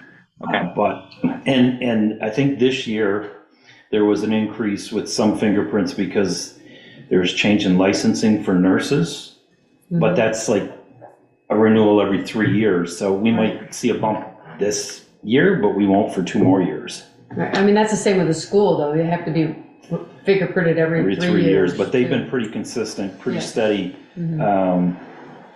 is there a possibility that services and fines got mixed? I don't know.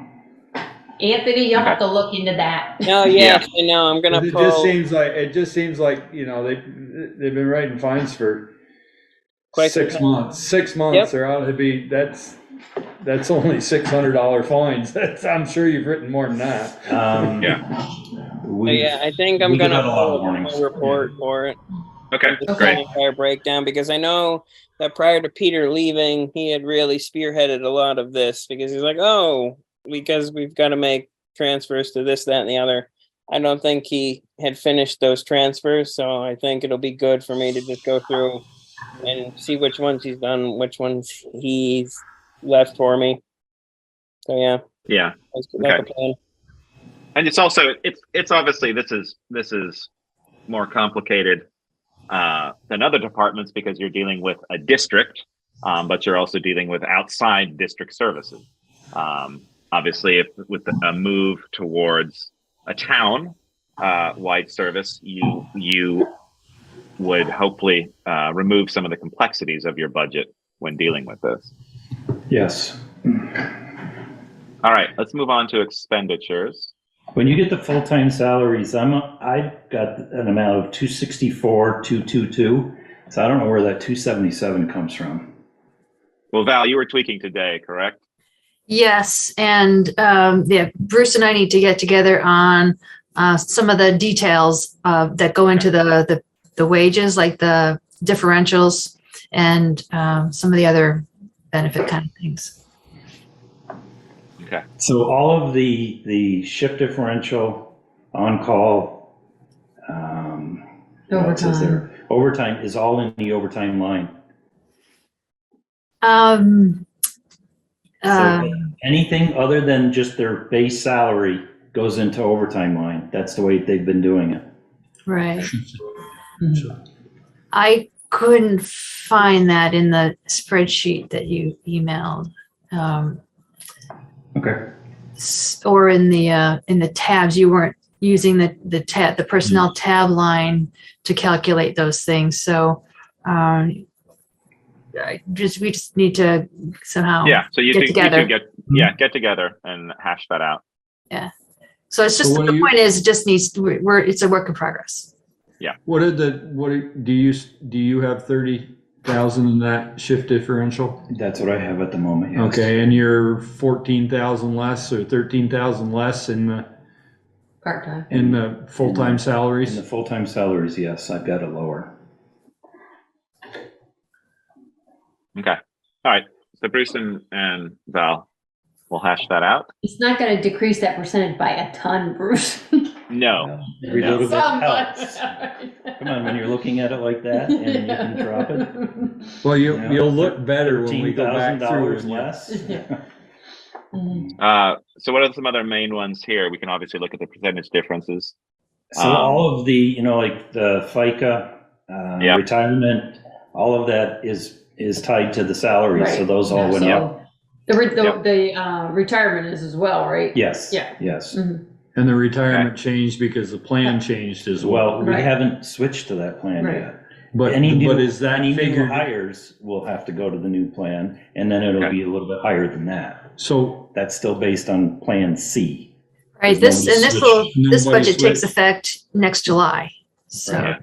So nobody wanted to switch? Nobody wanted to switch yet. Okay. And they wanted it in the contract.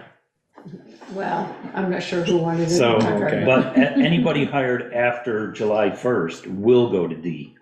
So they don't have it. They don't have. They don't have a choice. Okay. According to the contract. Okay. Well, we still needed to budget for it in case they all change their mind. Yeah. Well, they have to let us know by March, and I've already asked. And those that are currently there said they are not switching this year or this coming budget. They're not switching. Huh. Okay. There's such a big. Tell them they better let us know by December next year if they're going to switch the following year. I'm going to ask them earlier because it says March. They have to let us know by. Yeah, but that sucks for your budget if they don't know that, right? And they all decide to go. Yeah.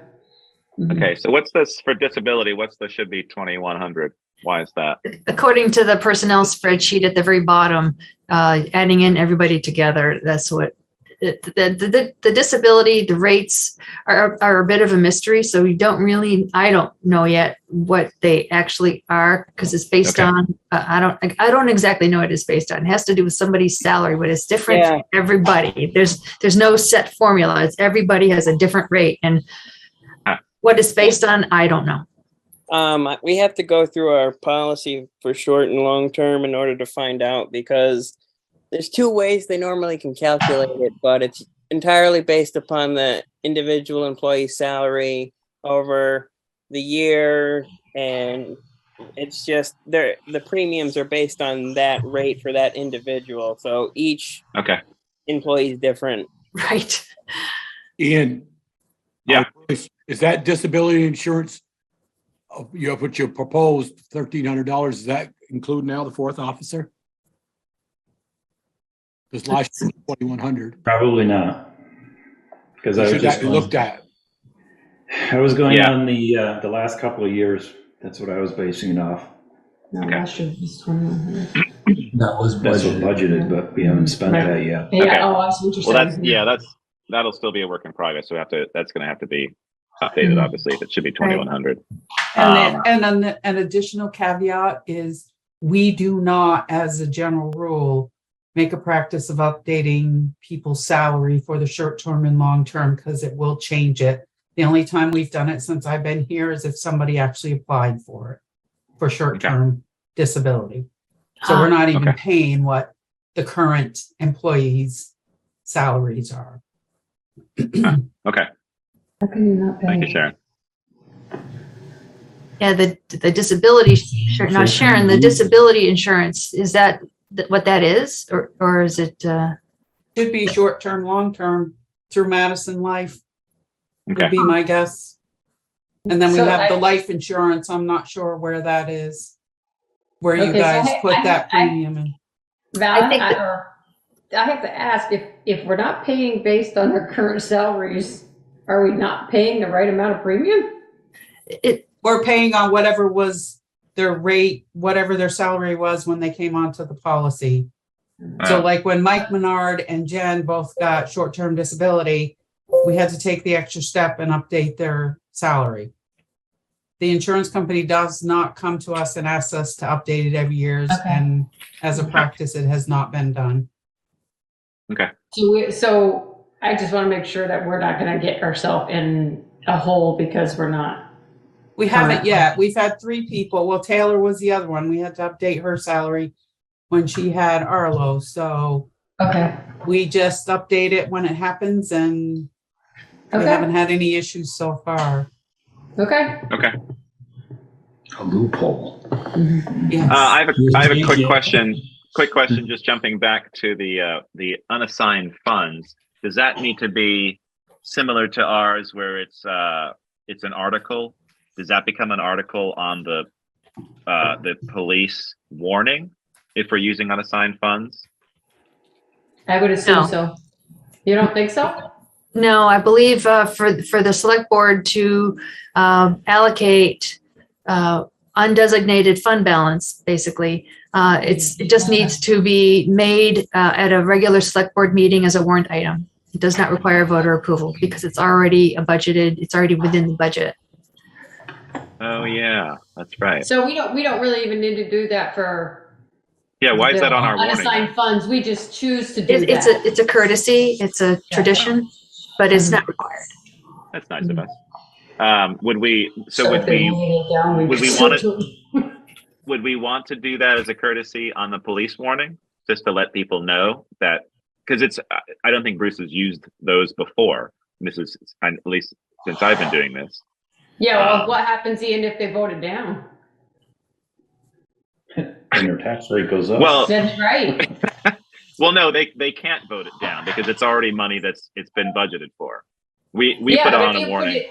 If you put it as a separate article, they have to vote on it. But don't we put it as a separate article? Right, and if they vote them down, then that money doesn't go in there. And we have to come up with it from somewhere else. Right. But don't we have them as articles when we move unassigned or undesignated funds? We have those as articles. We do, but if they vote them down, then we don't put that money in there. So maybe we don't want to have those as articles then. Well, that's I think on the other side, it's to bolster funds and show them where we're putting the money. Yeah.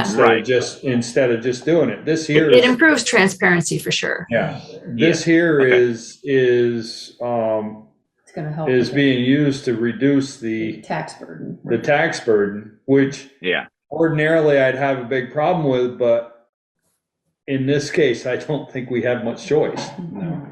And you may need some at the end of this current budget, because we didn't budget that much for this. Right. So. Yeah. Well, so in the for transparency, I would recommend that we do put it on the police warning. If it's a new thing, I think people should know that this is being asked for, in the hope that people would understand that and appreciate that and would vote in the positive for that. Did you do that back in 2015? Because they use unassigned funds. I think it was either 14 or 15 when there was a $40,000 increase in the workers' comp. Yeah, no, we can check. Now, part of me says, as long as it's in the budget as a line item, we can talk about it at the police meeting. Right. Okay. And we And certainly inform them. point it out and let them know Yeah. that that's what it's being used Right. Okay, for. that's fine. That's Yeah. that's absolutely fine. Okay. It's Yeah, different than, this is different than what we use it for in the town budget. This is being used to pay expenses for the year. The town budget, we use it Right. to Bolster either funds. offset, we don't use it to reduce taxes. Right. Okay. We use Okay, it to understood. bolster funds. Yeah. Right, All right. 'cause- Thank you. What would happen if you vote to use funds, or they vote not to use the funds, but the next article reads and they vote yes to approve the budget? Right. Budget was those $15,000 funds that they just kicked out. Yeah. It makes it more Okay. confusing. Well, if they Okay. voted that down, Joel, then I think we have to change the We'd have- numbers in the budget. Right. We changed. Yeah, on the but they fly. walk into the ballot box, they walk in and get their ballot. They vote Yeah, actually, this is a ballot vote, right? Right. Mhm. Yeah. ballot That's- vote, so they vote to remove the 15,000, but then they vote for the budget that supported the 15,000. Right. Yeah. Mhm. Okay. I think you're right. Information at the two meetings, I think is good. Okay. Moving on. So we've got uniforms level funded. Your training, you dropped that down a little bit. We get most of our training through the council, and there's no Okay. cost. We're looking at a online service that we may go to, which will help with some of the additional training, but Okay. 1,500 should be sufficient if we decide to go that route. Okay. So Sounds good. Bruce, so Well, you you've haven't had, been spending it, so. So, right, that's what I was gonna ask. You've had training, but it's been paid for by the governor somehow, some training council. So Well, what do you do with the Miss police Line. academy? the police academy, we just pay for like uniforms and some supplies, but there's no cost. Okay. Any of the training that's offered, or I shouldn't say any, most of the training that's offered through the academy is no charge to us to attend the training. Just if, we might have to pay somebody overtime, or we might have to pay for meals, but that comes out of something else, Okay. not that line. Okay. that wouldn't be part of training. I mean, if you sent somebody to the academy in their personal car and they had to be down there for a week, I would assume you would pay a mileage. And Yeah, that comes out of our fuel line. Oh, okay. You don't call that training part of the training because they had to go for training. Yes. Nope. Potato, I guess. At least that's the way it was explained to me. That is if we have to pay for a specific training, but Okay, any of the other charges related to it, like if there's fuel, that comes out of the fuel line. okay. So they take a cruiser, they don't take their personal vehicles, what he's saying. Right, most of the time they take a cruiser, yes. Oh, okay. All right. Computer supplies level funded. Office supplies. Combined with general supplies. Okay.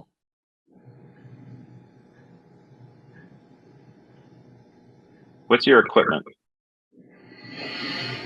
Some of the smaller stuff that, God, trying to think what we replaced recently. If we need to replace like one camera, like one body Okay. camera, we'll use Yep. that line. Okay.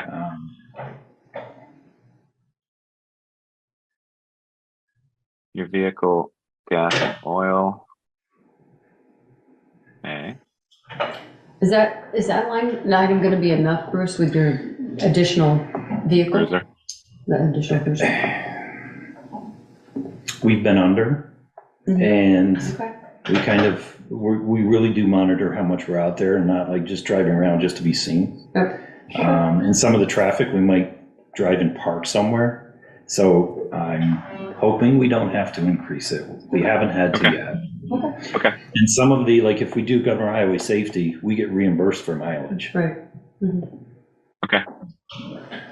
What's your advertising? I know you haven't put that in. I don't know. Okay. I think when they had position openings, but a lot of stuff now we can do through the academy or through some social media that Okay. That's cautionary then. we haven't been. Mhm. Also, personnel recruitment expenses have tended to be under the general advertising line item in the general section of the budget. It's not broken out by department. It's all consolidated there. Okay. This line looks like our plan to replace cruisers on a shorter term is working. Yeah. Oh, does speaker. So facility expense. Yeah. This is a wild guess. Our lease is up October 2023.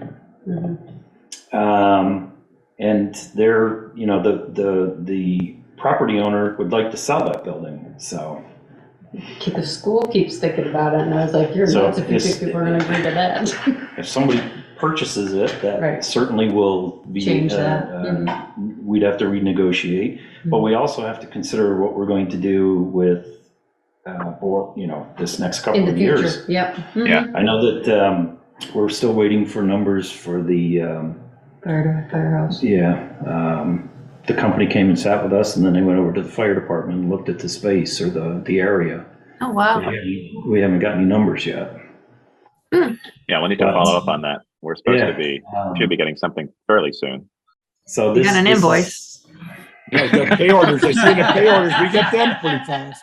Yeah. Where's the rest of it? Bruce, have you spoken to Kevin about extending the lease? I know we've talked about that in the past. Yeah, we've had some informal discussions. I think he's not opposed to doing something short term. Okay. But he, you know, did remind me that he'd like to sell the building. Yeah. So that could change things. It's all caveat on that. Yeah.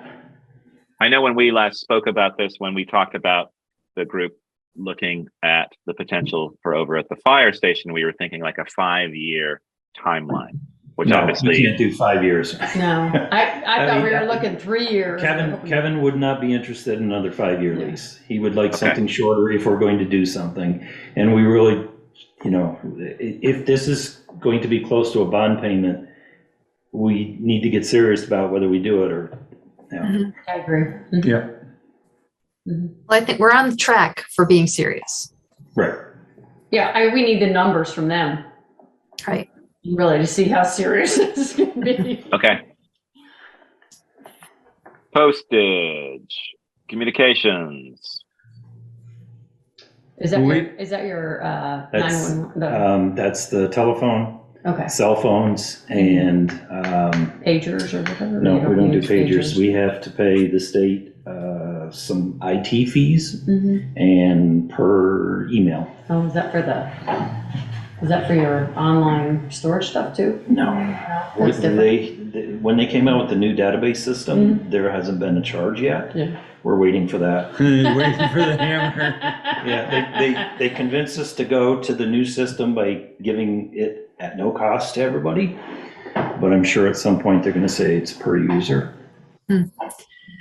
What was the communication line a combination of? It's the regular phone line, the cell phones, emails, and IT service. Okay.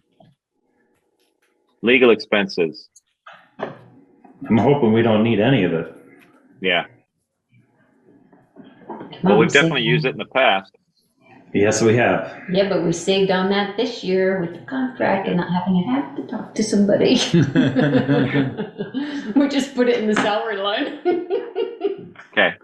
Yeah. Use. Property and liability, that's really for us to figure out.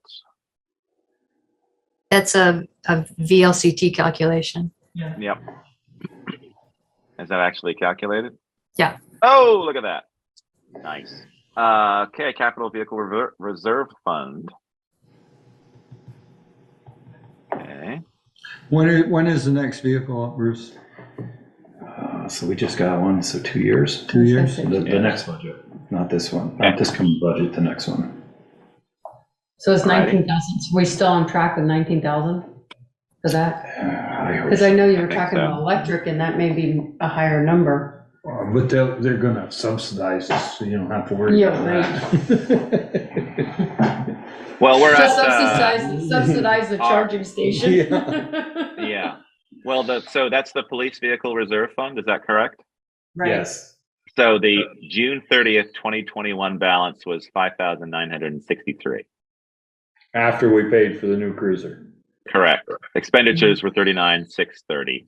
So in 2 years, that'll be 38, right? Yeah. Yes. 38. Well, more. or it could be slightly higher, Yeah. because I'm asking that when we get reimbursed for our mileage for the Governor Highway Safety, we should actually take some of that. It's not a lot, but it could be a couple $100 a year to put into that line, because it is wear and tear on our vehicles. Right. Interesting. Okay. And then capital equipment reserve fund 3, and for that we are at June 30th, 2021 ballots. It's 13,508. What is that for, your service? That's all the other equipment that we purchased. Like, I have not got the server yet, or the storage server yet. But we got the firearms that came out of there. When we need to replace these things, that will come out of there. We get a set amount each year, and we make sure that there's enough when these need to be replaced, it's in there. So we don't have to ask for additional funding when some of this equipment is due to be replaced. You just have to keep an eye on that, because those things start getting more expensive every year, so you might want to. Might have to bump that up. Right. At the moment, we're still good. Okay. And we've been making According sure to the that, police vehicle reserve fund from the town report, $20,000 was expected to be appropriated for that. and I think they did this year, but we paid for the new vehicle, so we'll be 0. And in 2 years, we'll be back with 2 more budgets. No, she's saying that we were gonna, you're saying that they should have put 20,000 in this year? In the annual appropriation for the vehicle reserve fund, according to the plan that's in the town report for FY 2024, $20,000 was So you're gonna intended to That be. should be 20. We're gonna bump it. We're gonna. Yeah, bump it from 19 to 20. Where, Okay. Val, where are you looking at that? We bumped The that. town report. Yeah, I don't have the page. I just have the individual report. It's the report, it's the schedule, the schedule that was put out, same thing that the fire department did for their trucks. We did a schedule for the police department. Yes, not that it's intended to be purchased, but it's the annual appropriation. Right, Right. and it shows it going up because we figure the purchase price is going up. Yeah. Is that correct? Correct. This is showing $20,000 for the next 4 years. Okay. I say we There you go. raise it to 20, and you might have to in 2 years raise it to 22. It's the price. Maybe. Get 1,000 of it now in there. You gonna change that, Ian? Not yet. He's still trying to find what she's looking at. No, I just was curious because because the last one obviously was 12.5, and I want to. No, the last one was 19. No, the last one in the town report where I was just reading from. Oh. In terms of the reserve funds, it was our last one at 2020 was 12.5. Right, and then 20. And so I just want to confirm that even though we have it in the budget here is 19, which is documents that we used last year, that we changed it to 20. I just want to confirm that, and so I'm just trying to figure out where that is. We didn't change it to 20, Ian. What we have is the schedule, the replacement schedule, and the projected, what do I want to say? We have the projections for each year. The what we're projections, guessing it's gonna be. what we want to put into that fund. I just emailed it to Ian. It's not it's the scheduled replacement and what we had anticipated needing and what we were going to increase the fund to. I got it. Okay. I'm just trying to make sure. Bruce, the car you just got here a month or so ago, you paid for it sometime in November or October? At page 40. Yes. Oh, Okay, I'll ask the stupid question then. Why the column that says 22-23 actual and it says up to 12/31/22 is obviously not accurate. Under equipment reserve, it says 0. What did we spend? I don't know. Anthony would have to have those numbers. Well, I think that only garbage shows out. No, that's only shows. when they move the money into I explained it. I explained it. That's to not the. It's not when the we spend it. actual account number. Okay. This is just demonstrating a value. It's not actually holding the value. It's demonstrating, okay, this is what's got to happen, so to speak. It's not, we don't charge it to that line. We have its own code, as well as not only just the vehicle, but also the equipment. Got it. I guess that don't make any sense to me, Anthony, but go ahead. Anthony, is it clearer to say that the transfer just hasn't happened yet? Yes, appropriations for this year have not gone out yet. There we There go. you go. But Okay. what I'm trying to get at is, it says actual vehicle equipment reserve fund. We've spent a vehicle, but it says 0. Right, but no. That's The not money where the comes- expenses come out of. The money No. comes out of the reserve fund. This is where the money is It's put put into the into. reserve Yeah. fund. And this year's money hasn't been put in yet, Joel. Okay. They don't pay the appropriations until the second round of taxes. So the expense for the car won't show in here, but it'll show on the vehicle reserve fund as coming out. Right. Yeah. Correct. Well, it doesn't show on the vehicle reserve fund, it shows 0. That's what No. I don't understand. That's money that's put into the fund, not money that has come out, Joel. That's money going in, not coming out. Well, the budgeted line was 19 that was going in. Wouldn't it? Right, and it hasn't But gone in yet. Correct. And so it's Joel, it's what you're looking at here is not the cost of the vehicle, it's the fund. It's the money that goes into that fund. And then it comes out in another line, not on this budget.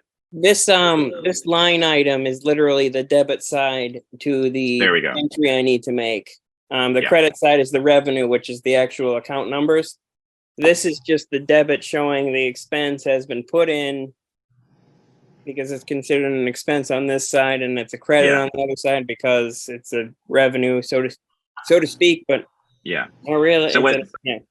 So when this is updated, Joel, it'll say 19,000. It won't say the cost of the vehicle or anything like that. It'll be the 19. Similar as you've seen these, like this is 12.5. It's just adding to the fund. And then Val, thanks for setting that. So I understand. Yeah, we had done 19 and we're bumping it to 20 for this budget cycle. And that's been updated here.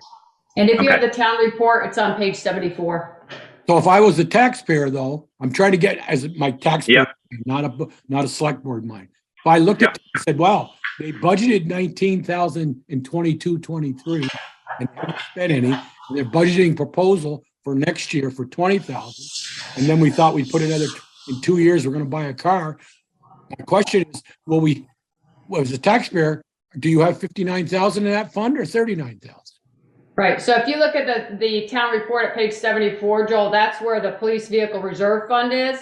Yeah. And it shows the additions each year. And then in there is where it will show the cost of the vehicle coming out. Okay. So the money, if you look at the line, the name of the line, it's no different than the capital paving budget, the capital sidewalk budget, where we put 35,000 in the line for the capital sidewalk budget. That's not the money that came out. That's the money that goes in. And then we spend it out of the fund. Okay. Yeah. So there it is, Joel, in the town report. Yeah. For last year, we've got our 19, and then we've got our amount here, and then our closing balance. And these numbers, I don't believe, have been updated to reflect the actual purchase price of the vehicle. It was less than 39.9. So the next iteration will have updated figures. Correct. These will be more accurate. Yeah, this is a plan. Mm-hmm. Okay. We're still on every 6 years we replace that we're replacing will be 6 years in 2025, right? Yes. Okay. Yes. And as Speaker said, it showed in the vehicle maintenance is down considerably. Well, not only that, but we had a $6,000 trade-in value on this last vehicle. Versus where 1,500. Before that, they weren't worth anything when you got rid of them. Right. Yeah. I think that's just, we've got a better chief. He's taking better care of the vehicles, driving them easier. I try not to go too fast. All right. So we've got these definitely makes a 2020. difference. Mm-hmm. Don't spread it too thick. Yeah. Don't spread it too thick. And then miscellaneous. What's the, so we're up a little bit here on your miscellaneous. About stickers for the kids. The cost went up, but I got 2,000 instead of 1,000, so I should be good Okay. for a couple of years. All right, good. Good job. And then there's 0 for crime prevention. You'd think for the police department, you might have a budget item for that. Well, that's where we go around and we talk to people. It's not, send some advertisement out. It's in person, going to some of these events and being out there on foot patrol. Even when it's called out. Was that the deer line? It could have been. It could have been for or whatever else. Yeah. Okay, we can remove that. All righty. So we're looking at this now, obviously 16.4, but we're still looking at the numbers. So obviously that's going to change. Where are we a at little the bit. top though? What is our revenue on? 16.4. 16.4. So yeah. So it's also a wash, shouldn't it? Yeah, I mean, if we hit those projected numbers, we should be. So go down, keep going down, Ian. All right. Does it say 0? No, it's Supported by taxes, 11% increase. Yeah. That's what I was trying to get to, where the amount was. Mm-hmm. Yeah, so it's really an 11% increase overall. Correct. Mm-hmm. And just as a reminder, since 2017, there's only been 1 year. It was 0.65% increase. Every other year was either down or it stayed the same. Stayed the same. Yeah. Now the grant, take a note that the grand list figure for the police district has not been updated, so it's probably increased given the recent appraisals and whatnots. So new buildings. Right. Yeah. So I think we can expect to see that figure to improve. Mm-hmm. So right now currently though, this translates into a tax rate of 32 cents, almost 33 cents. And what was it last year? 29. 29. Yeah. Well, 30 if you want to round up. Okay. Any further questions for Bruce on his budget? 3 cents. Mm-hmm.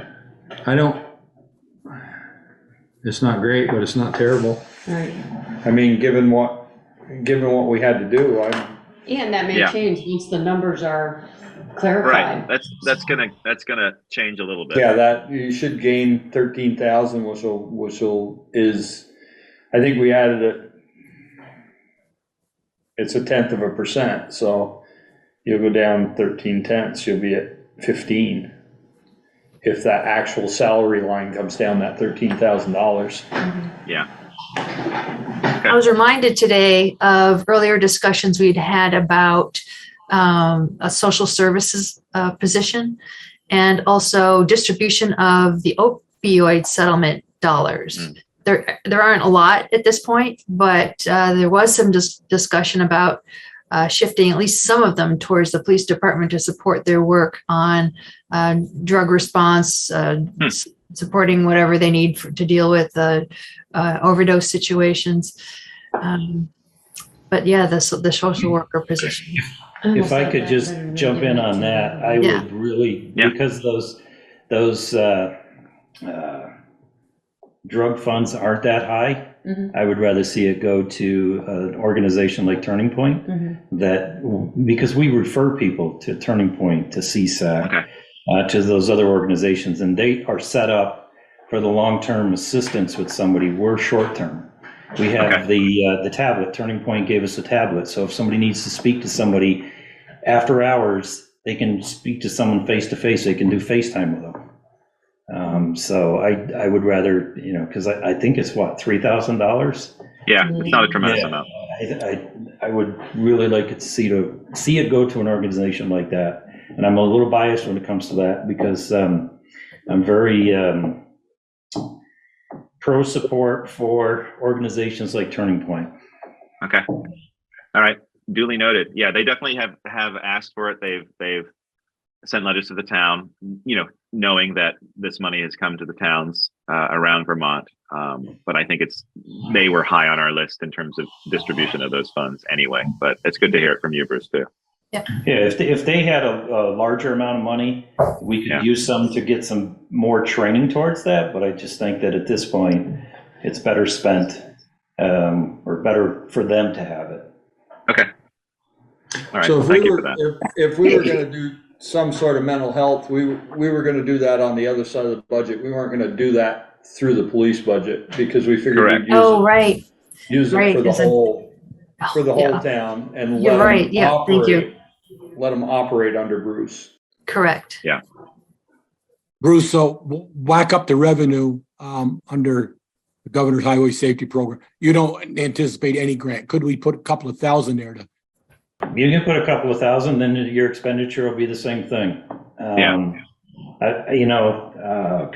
We're probably. You mean between the equipment and the patrols we've done, it might be $6,000 to $8,000. But it's in now. But what we get Goes out. we expend it. So there's no. Can you explain that to me? How you expect by putting out for extra patrols or patrols that we're going to do anyway?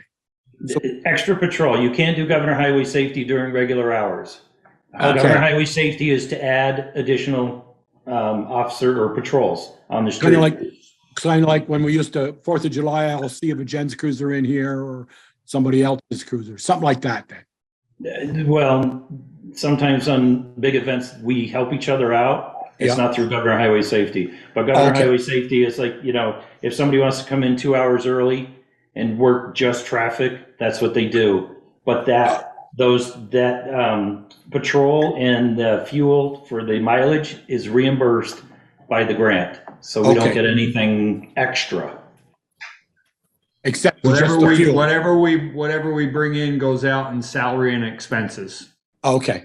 Yeah, so it's a reimbursement. It is a wash. Okay. All right. I'm happy to leave that at 0. Yeah. Okay.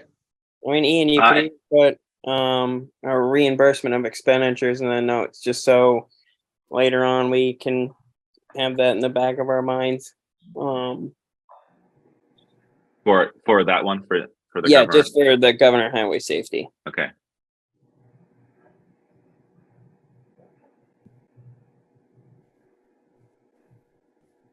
So what you're saying is if you put in 2,500 there, you'd have 2,500 more in the expenditures. You'd have Correct. It would be an increase in expenditures. Okay. Oh, there's that 11%. Okay.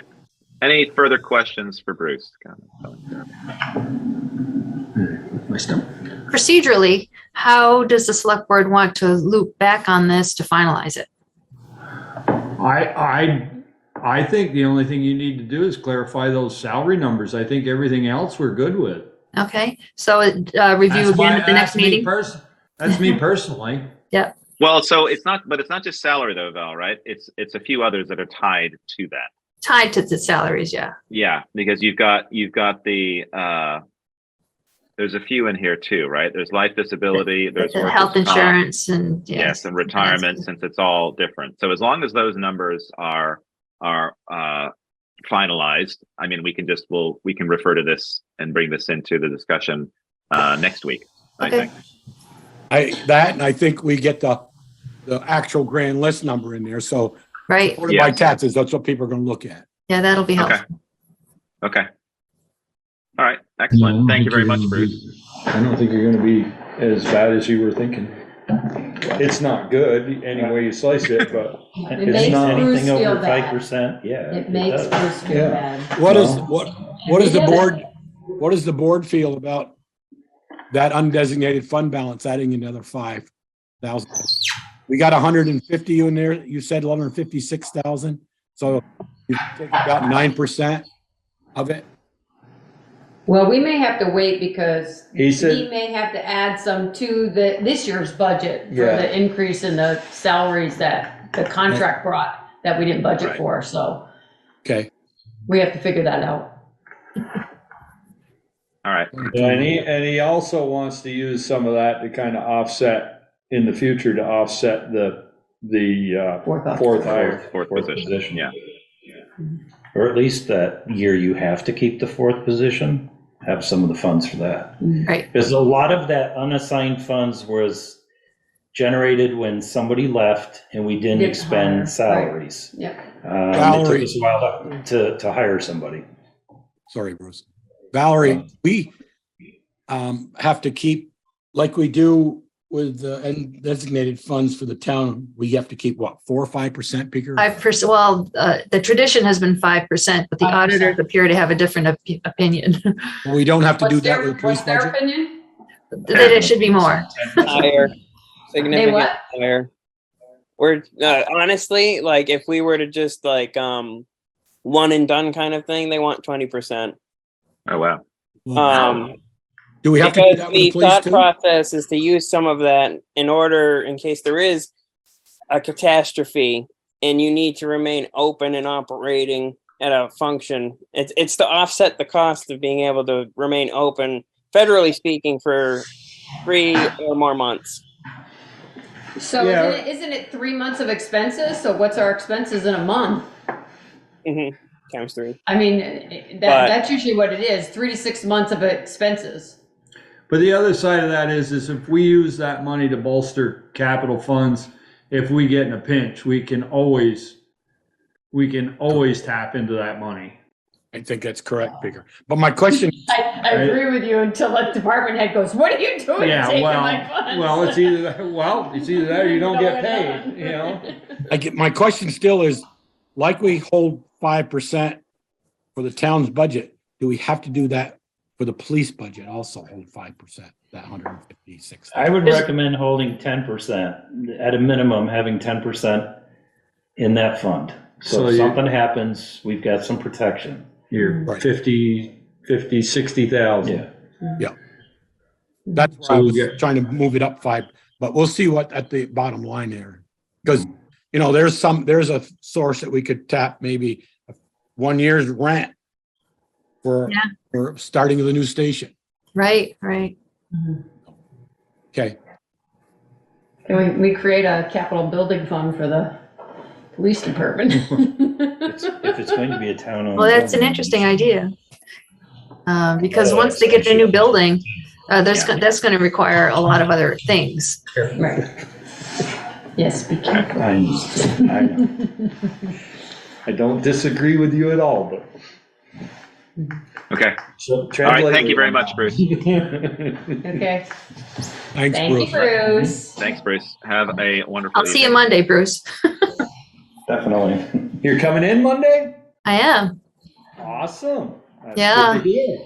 I'll give it a try. Read your emails. I haven't read my emails for today. I'll read them All right. tomorrow morning. Let's You're continue. 24 hours late. Yeah, well, Item- it is what it is. Item 4 is continued review of the draft town meeting and police district warnings. And I have those here. Ian, I have to say that when you Morning now? when you sent the Yeah. draft agenda around, I didn't catch that line item because I thought it was agreed to keep this strictly budget for this agenda for this meeting. No, I added it in just because it should be fairly short in terms of Okay. doing this. So that's why. Make a motion to remove it, this meeting. You had to do that at the beginning, Joel. I know. Luckily. I saw that there, and the liquor license is in payroll order. This was budget only. Yeah, we don't have any of those We'll be anyway. fine. No, we're fine. All right. Hey, well, you shouldn't have been on the agenda then. Well, it's Calm only down. 8:19. Don't get worked up, Joel. We're just getting you back. It's 8:20 though. I think we're doing quite well. Well, we started at 6. Yeah, well, I know, but we've started at 6 and ended at around 11 or 11:30 before. I know we haven't talked about personnel yet. That'll be later. So Can you zoom it up a little bit?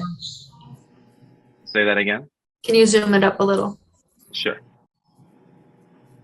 How's that? I'm actually zooming it. I'm going to that house. Didn't we look at these Oh, yeah. all last week? We did, but there's just little tweaks, and there was the police one that was wildly inaccurate. Obviously, we're still Waiting for numbers. Waiting for numbers here. We're waiting for numbers here for these particular things, because this is our unassigned funds. And those are just placeholders right at the moment. Correct. Yeah. Right. From last year's budget. Question I had here. So in the town report, they're called something different. Well, it's not different. It's just the way that it's named. And I'm wondering, I highlighted these because I'm wondering if we can actually change these. So in the town report, we have them as Capital Road Fund and then Capital Paving Fund. And here we have Capital Road Fund Construction, Capital Road Fund Paving. Can we change this to have it match? Okay, so Capital Road Fund, we'll have this here. I think the construction is more descriptive to inform us what the difference is between the two. It's not an official name. It's not. I don't believe that's the official name. Okay, so you might want to put it back just for clarity. What? Okay, what I'm trying to do is so as a layperson, can we just add the word for? They can see what this is and say it again, Joe. Just add the word after funds, fund for construction. Just put for in between construction and fund. Well, but we don't call it that in our list of our funds. That's what I'm getting at. We have what a do capital we call road it fund. in our list? In our list, it's Capital Road Fund and Capital Paving Fund. Well, that. So the Capital Road Fund below the Capital Road Fund should be Capital Paving Fund. That's what I'm asking. Yes, yeah, there you go. That one. Can I can change. Okay, can I change? And then you can get rid of the paving. Yeah. Okay. And Can then I you get rid of say capital construction too? That's Can I what get rid of he's construction? asking. Can I get rid of that like that? I would think so. Okay. Because I think road fund, you think of roads being built. Sure. And then this one, can I add in reserve? Because it's in our list, it's Capital Building Reserve Fund. They're all reserve funds. Okay, but they're not, well, Howden Hall Capital Building Reserve Fund. What does it say? What does it say at the top, Ian? The header. Well, yes, right. So do I not need to call it a reserve fund? And in the same as the reserve funds, it can just be Capital Building Fund? Yes. Okay, that's fine. I'm just trying to match. So if someone looked at this, they could then look at the town report, later on in the town report and have it be exactly the same name, because I think I've confused myself about some of these. So that's totally fine. Okay, so this is looking good here. And then I'll update it in the town report under the fund capital reserve funds. I'll just update those names. So it's not being repetitive. Then Ian, my English major's coming out. Should it say reserve funds? Yes. Underline? Plural. Yes. Plural? I was thinking the same thing. There and down underneath, down below it, where it says reserve fund underlined. Yeah, there. Yeah. Thank you. No, that's great. Boy, we've been wrong all these years. We've only had one fund. Okay, so yeah, these numbers obviously are going to be coming in later on. You can take off the DS and we can just call it fun. We have the number for the library this year, $172,410.88. Okay. A little bit higher than previous years. Rescue Squad, we've looked at that. We've added these up. So far, we have not received, unless Sharon has received it recently, the Bristol Rescue Squad, their letter. Sharon, what's the deadline for that? 19th. And I sent him an email, but I haven't heard back from him. So I'll bug him again tomorrow. If they don't get it in, is it removed from the warning? That would be my guess. 'Cause they didn't request Technically, it. it's supposed to be. Yep. Oh dear. Who doesn't get what in? Partner, the Bristol Rescue. For the Rescue Squad. The yellow highlight is that we haven't received the appropriation letter asking for the same funds. And so I'm just curious, do you actually will we strike this and they would not receive funds next year? Well, I think we reach out to them. She's been, Yeah. Sharon. I have, and I haven't heard from him. So Okay. I'll reach out again He's working on it, tomorrow. right? Yeah. Yeah. Let me, Yeah, because I'd Unless hate there's for an them, email I haven't seen yet. I'd hate for them to lose their funding. So tentatively, we're at, for these Bristol organizations, it's 80,700. Oh, we had a note from Brett just in the chat. He said, should Capital Highway be Capital Public Works now? I understand the question, but highway is strictly roads and public works is a lot more than roads. Buildings, sidewalks, or actually other things. Okay. And this particular one, Capital Highway, is for highway equipment. Yeah. Okay. Arguably sidewalks too, which are in the highway right of way. Okay. All right. Brett acknowledges that. All right. So 87,000 or 80,700. The 18th or 19th. Okay. Peaker's on the case with that. Thank you, Peaker. So yeah, the new ones here was the 8,500 increase for the Bristol 4th of July. We have a new one for the Have a Heart food shelf. They're asking for 6,000. And that's Sharon, that's new, correct? Yes, it's brand new. Okay, thanks for adding that in. And a couple here that are just continuing their 3-year warnings. And then after the 3rd year, Sharon, it just becomes on the list, correct? Correct, as long as they send me a request. Right. They still have to send me a letter or an email. Yeah. Okay. Okay. So we've got a tentative, well, not tentative. We have a total here for the 44,000 in terms of these amounts. I've removed that second or that first informational meeting. We're just going to have that on the Monday, March 6th. And then we just need to, we just have these dates here that we'll need to fill in when we approve this particular one, which we can't do yet because we need some numbers. So there's that. And then let's see if I can switch my tab here. If this will work. I got too many windows. There we go. Let me zoom this up. Oh, there we go. That's better. So here's the police warning that I hope I've got correct now. So we've got Monday, March 6th, 2023. And this is warning for voting the next day. Okay, that's voting, yeah. I was I was just looking for what time we were doing the. No, so that's at the bottom. You'll see that. So 2023-24 budget, XXXX, grand 2023 grand list. There's some taxes, and then we've got our informational meetings. So we've got 2, and we're going to just do one at a regular select board meeting at 6:30, as we've done in the past. And then Change the years. Yeah, 2023. Thank you. You should do a word search for all 2022s. That's true. You're right. Well, no, because I can't do that for some because it's coming out of a budget from 2022 on the other warning. So I have to be careful of that. Okay, thank you very much, Val. We've got that.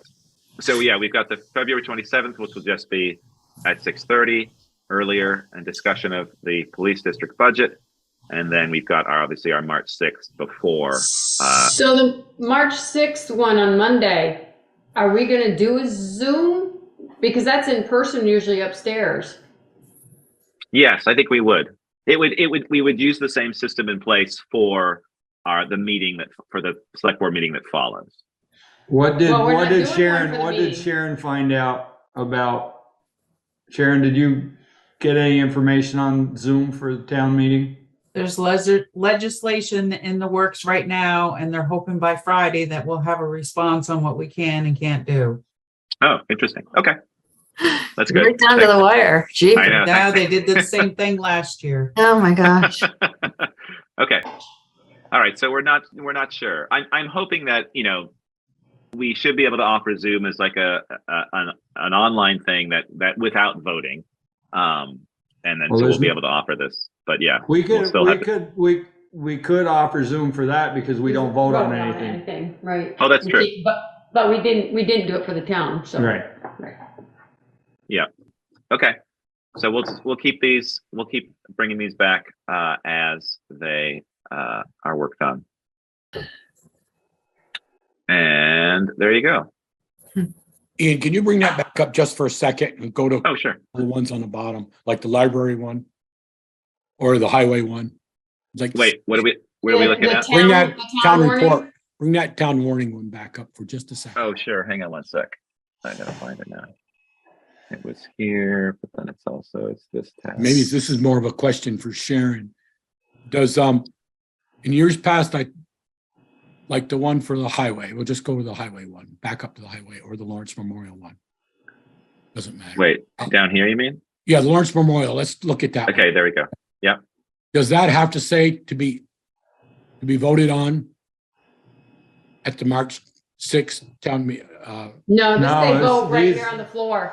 We're back to the old style vote, hoot and holler, vote from the floor. Okay, so you said, Peter, we can do that Monday night, or somebody did, because we're only going to discuss them all. Well, we're not. No. We can do that for the police Police budget. budget. We Yeah. don't know about this one yet. Oh, okay. Yeah. All right. I Since didn't police, catch that. since police is Australian ballot, it'll be voting the next day. For these, it's in person, and so we're trying to confirm if we offered Zoom, we more than likely will have to say Zoom does not allow voting. You have to be in person to vote. I But we'll think have to that's be- what it's gonna be. Yeah. Yeah, we'll have to be just Right. very clear on that. I know that some towns, or maybe it was just one, offered voting with Zoom, I think, last year, but they had a special system to be able to do that. We're not going to be able to do that more than likely because of the complexity of it.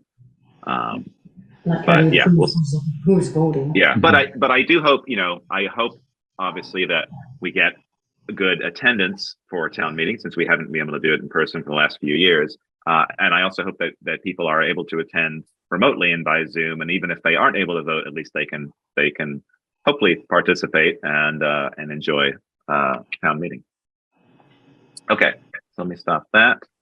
Let's take a look at our schedule here. Moving on, if that's okay with folks. So we have item 5, authorized accounts payable warrant and any liquor licenses. Don't have anything for this week. Okay, thank you very much. Item 6, select board roundtable. Just do a quick roundtable for folks if they have anything. Joel. You're muted, Joel. I have nothing. Okay, thank you, Joel. Peeker. I don't believe I have anything. Michelle. I'm good. Okay, and I'm good as well. Well, that was easy. Item 4, other business. Correspondence reports. Correspondence received. I don't think there was anything. Was there, Val? No. Not that I had made a note of. Okay. And we do have the executive session tonight to discuss budget and personnel, or contract negotiations and personnel matters. Thank you. Michelle, if you could do the honors. I make a motion, we enter executive session to discuss contract negotiations and personnel per 1 BSA section 313. Second. Okay. A motion and a second. Any further discussion? Hearing none. All those in favor say aye. Raise your hand. Aye. All those against nay. Motion carries. We are in executive session.